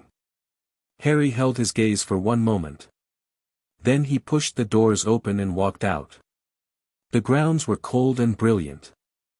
The cloud cover had broken overnight and the November sky was the deep, specific blue that only came on cold clear days, and the lake was dark and mirror still under it, and the dragons were everywhere, on the pitch, along the outer walls, some of them in the air doing slow circuits in the thermals over the castle, their shadows crossing the grounds in long moving patterns. Harry walked out into it and breathed. Ron and Hermione caught up with him on the front steps, falling in on either side without discussion, the way they'd been falling in on either side for 6 years. Ron was eating again, a piece of bread from somewhere, because Ron was a man of consistent priorities, and Hermione had her bag with her because she was constitutionally incapable of going anywhere without it. They walked without destination for a while, just across the grounds, through the dragon-warm November air, and the silence was the good kind. "What happens with the Order of the Phoenix?" Hermione said eventually. "Disclosure obligation," Harry said. "The tribunal ordered him to share everything he knows about Voldemort's activity with the joint oversight body. Which means the Order is going to have to function on shared intelligence now, not Dumbledore's dispensation of it." He paused. "Which means they'll be more effective, probably. Because more people knowing the same things and making coordinated decisions is better than one person knowing everything and deciding what everyone else gets." "And Snape," Hermione said. Harry had been thinking about this. He stopped walking and turned toward the castle, using the awareness that was now simply part of how he experienced the world. Snape was still in the entrance hall. Still standing at the doors, except, Harry frowned, his magical signature had changed slightly. The watchful stillness was different now. Not the deliberate non-movement of someone deciding whether to leave. Something else. Something more like arrival.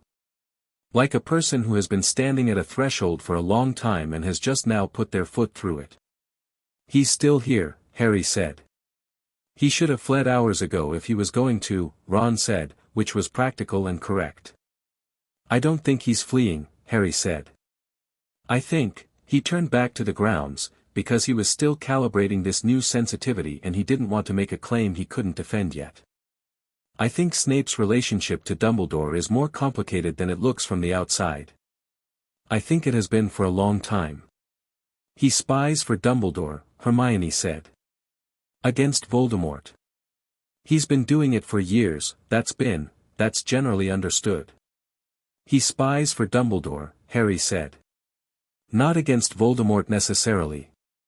For Dumbledore.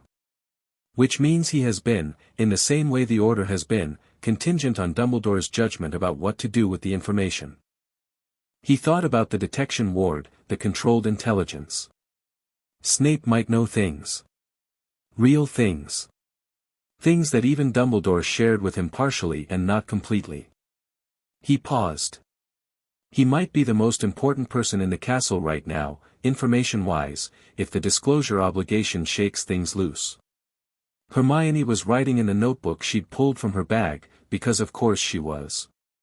"Do you want to speak to him?" Harry thought about Snape. 6 years of a specific and unpleasant relationship, built on contempt that Harry had always experienced as personal and which might, he was revising several things today, have had structural reasons underneath the personal ones. The son of Lily Evans's best friend. The boy who had grown up carrying the face of James Potter. The target of a very complicated projection that Harry had never had the full picture of. "Not today," he said. "Let him come when he's ready. He's been standing at that door for 2 hours already. He'll get there." Seren was coming across the grounds from the direction of the Quidditch pitch. She was with Kai, the two of them walking with the ground-covering efficiency of people who were used to larger spaces than a school's grounds, and when she spotted Harry she adjusted her direction without breaking stride. Kai peeled off toward the riders and Seren came to them alone. "My father is leaving this afternoon," she said, to Harry. "He'll be back for the British legal proceedings. The Wizengamot has formally requested Dragon Nation participation as witnesses." "That was fast," Hermione said. "The Ministry had no choice," Seren said. "The Accord's finding gives us standing." Fudge agreed because refusing would have been, she considered the diplomatic phrasing, inadvisable. Right, Ron said. Seren looked at Harry. My father wants to speak with you before he goes. I know, Harry said. I felt him moving toward the eastern pitch. He paused. I've been feeling him getting ready to leave for about an hour. He packs efficiently. Seren blinked. You can feel that specifically? I can feel the whole castle and everything on the grounds, Harry said. I'm still calibrating the range and resolution. But yes, I've been aware that your father is preparing to leave and that he searched, satisfied with how this went, but restless. Like someone who has completed something that needed to be done and is ready to be home. Seren looked at him with the reading expression, and this time what was in it was not the diagnostic quality, not the professional assessment, it was something more personal. The look of someone encountering something they find genuinely remarkable and are not trying to manage how much they find it so. That's not a standard Draevie's ability, she said. Draevie's class mages have enormous power and can interface with old magical structures, but awareness of individual people's emotional states at this resolution, through stone, at this range, is unusual. Harry said. Unusual is a small word for it, she said. She held his gaze. Harry. Have you considered that your actual power might be, I told you what my deep reading found. But you have been using this power for less than 48 hours. What you're describing now, what you did on the Quidditch pitch yesterday, the way you removed all 8 workings with that precision and speed, those are not things a recently unshackled Draevie's mage should be doing on day 2. What should they be doing on day 2? Getting used to walking, she said. You're running and you have been since the hospital wing. Harry considered this. I think there might be more to it, he said. The Draevie's class is your framework. I don't know if I'm exactly what the framework is describing or something the framework is, adjacent to. He paused. I need time. I need to actually practice, to actually learn what I am. We have schools, she said. Dragon Nation. The best magical education in the world, in my admittedly non-impartial assessment. If you wanted to come, not permanently, I'm not suggesting, but for a period, for training, the invitation is open. She said it carefully, precisely, which was how she said things that mattered to her. Harry looked at her and thought about mountains and dragon yards and a civilization that had spent 400 years not apologizing for what it was. He thought about training in a place that had never told him he was less. He thought about learning himself in a space built for the learning of people who were large. After the trial, he said. After the trial, she said. And after Voldemort, he said, because that was still there, real and unresolved and waiting. After Voldemort, she said, without any anxiety about the word, which was something he'd never experienced from anyone. People around him either flinched at the name or performed bravery about it, and she did neither, she simply accepted it as a fact in the timeline that would be addressed and moved past. He started walking toward the eastern pitch to find Kale. The eastern side of the Hogwarts grounds was where the largest dragons had settled, 8 of them, the oldest bonded pairs, the ones whose riders had been in service the longest. Verith was there, awake now, and he tracked Harry's approach with the same amber eye he'd used this morning, except now he raised his head fully, which was a different kind of attention. Kale was standing at Verith's shoulder, checking the saddle rigging with the practiced attention of someone who did this thousands of times and never stopped doing it carefully, because the consequence of not caring was falling. He looked up when Harry arrived. Seren said you wanted to speak, Harry said. Walk with me, Kale said. He moved away from Verith and they walked the edge of the grounds, the lake visible to their left, the castle at their back, the cold air moving between them. You removed the embedded workings yourself, Kale said. Yes. Before the tribunal finding. Yes. My daughter told you to.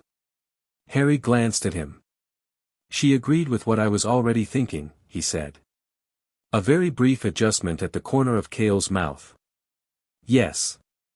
I'm familiar with that process. He was quiet for a few steps.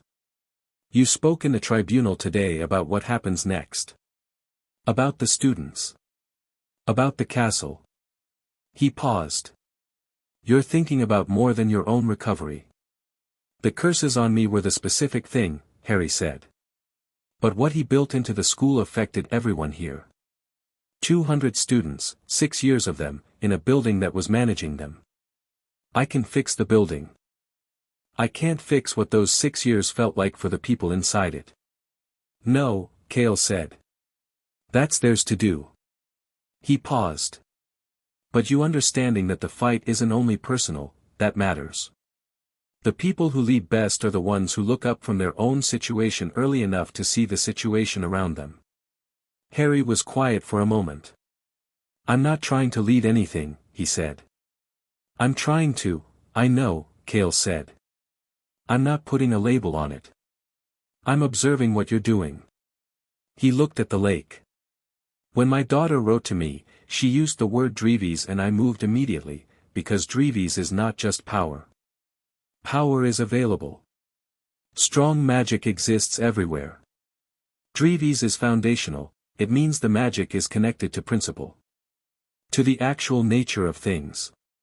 To what is fundamentally true. He paused. The people who carry it don't just do large magic.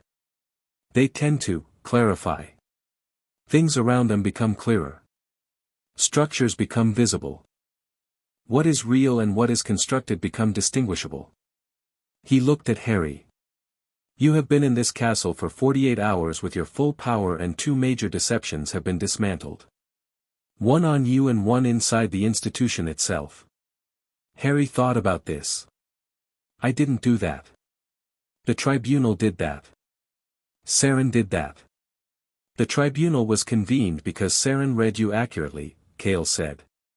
Seren read you accurately because you answered her question about your magic honestly instead of performing fine. He paused.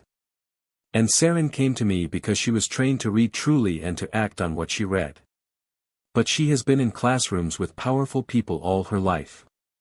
She read them and noted them and moved on. She read you and sent a priority letter home in dragon script. He looked at Harry. I want you to understand why. Harry was listening. Because what she felt in your core was not just power, Cale said. It was power under pressure, yes, suppressed and drained, but underneath the suppression, intact, was something she recognized from me and from 3 other people in her life. People who have it do not just carry large magic. They carry, he searched for the English word, and Harry had the sense that the dragon word was more precise. Clarity. And the world responds to clarity. It organizes around it. It tends toward honesty in its presence. He paused. The castle opened her gates to me. Not because my riders were impressive, we have come to castles with more impressive riders and the gates have not opened. The castle opened because you were inside her and she recognized what was coming and she made a judgment. He looked at Harry directly. She judged that what was coming was aligned with you. And she let it in. Harry stood with this. The lake was very still beside them, and the cold was the bright specific cold of a clear November afternoon, and the dragons behind them made their low rhythmic sounds, and the castle at his back was warm and unencumbered and fully herself. I'm not going to tell you about destiny, Cale said. I dislike the word. It makes people passive and it absolves them of choice, which is the opposite of what large magic requires. He put his hand briefly on Harry's shoulder, the touch of one man acknowledging another, brief and firm and complete. But I will tell you that you are not what he made you. And you are not what the prophecy requires. You are what you are, and what you are is sufficient for everything that is coming. All of it. He removed his hand and turned back toward Verith. Harry stood on the edge of the lake and felt the castle at his back and the depth of the water beside him and the whole grounds alive with dragons and cold light, and what he felt was something he had no previous experience of and therefore no word for, because words for things you had never felt came slowly. He thought it might be readiness. But readiness that wasn't braced for anything specific, wasn't tightened against an expected blow. The readiness of a river that has been dammed for 16 years and the dam has just come out and the whole enormous weight of it is moving now, finding its natural shape, going where water goes. He breathed it in. Seren Draevon left Hogwarts at 3 in the afternoon. The leave-taking was organized and unhurried, the riders mounting in groups of 8, Verith waiting until the entire formation was airborne before he spread his wings. McGonagall stood at the castle doors, and Seren came to her before he mounted, and they spoke briefly and quietly, the way people spoke after something significant had been navigated together, and McGonagall extended her hand and he took it, and something in both of them acknowledged what the last 2 days had been. Seren was staying for the extended fortnight and whatever followed it. She stood with Harry and Ron and Hermione and Kai and Eden at the edge of the grounds, and they watched the Dragon Nation riders lift into the blue sky in their 8 formation, dragon after dragon rising, the sound of all those wings a physical thing that they felt in their chests. Verith went last, and Seren turned once on the great dragon's back and looked down at the castle and at the small figures at the edge of the grounds. He raised one hand, briefly. Harry raised his back.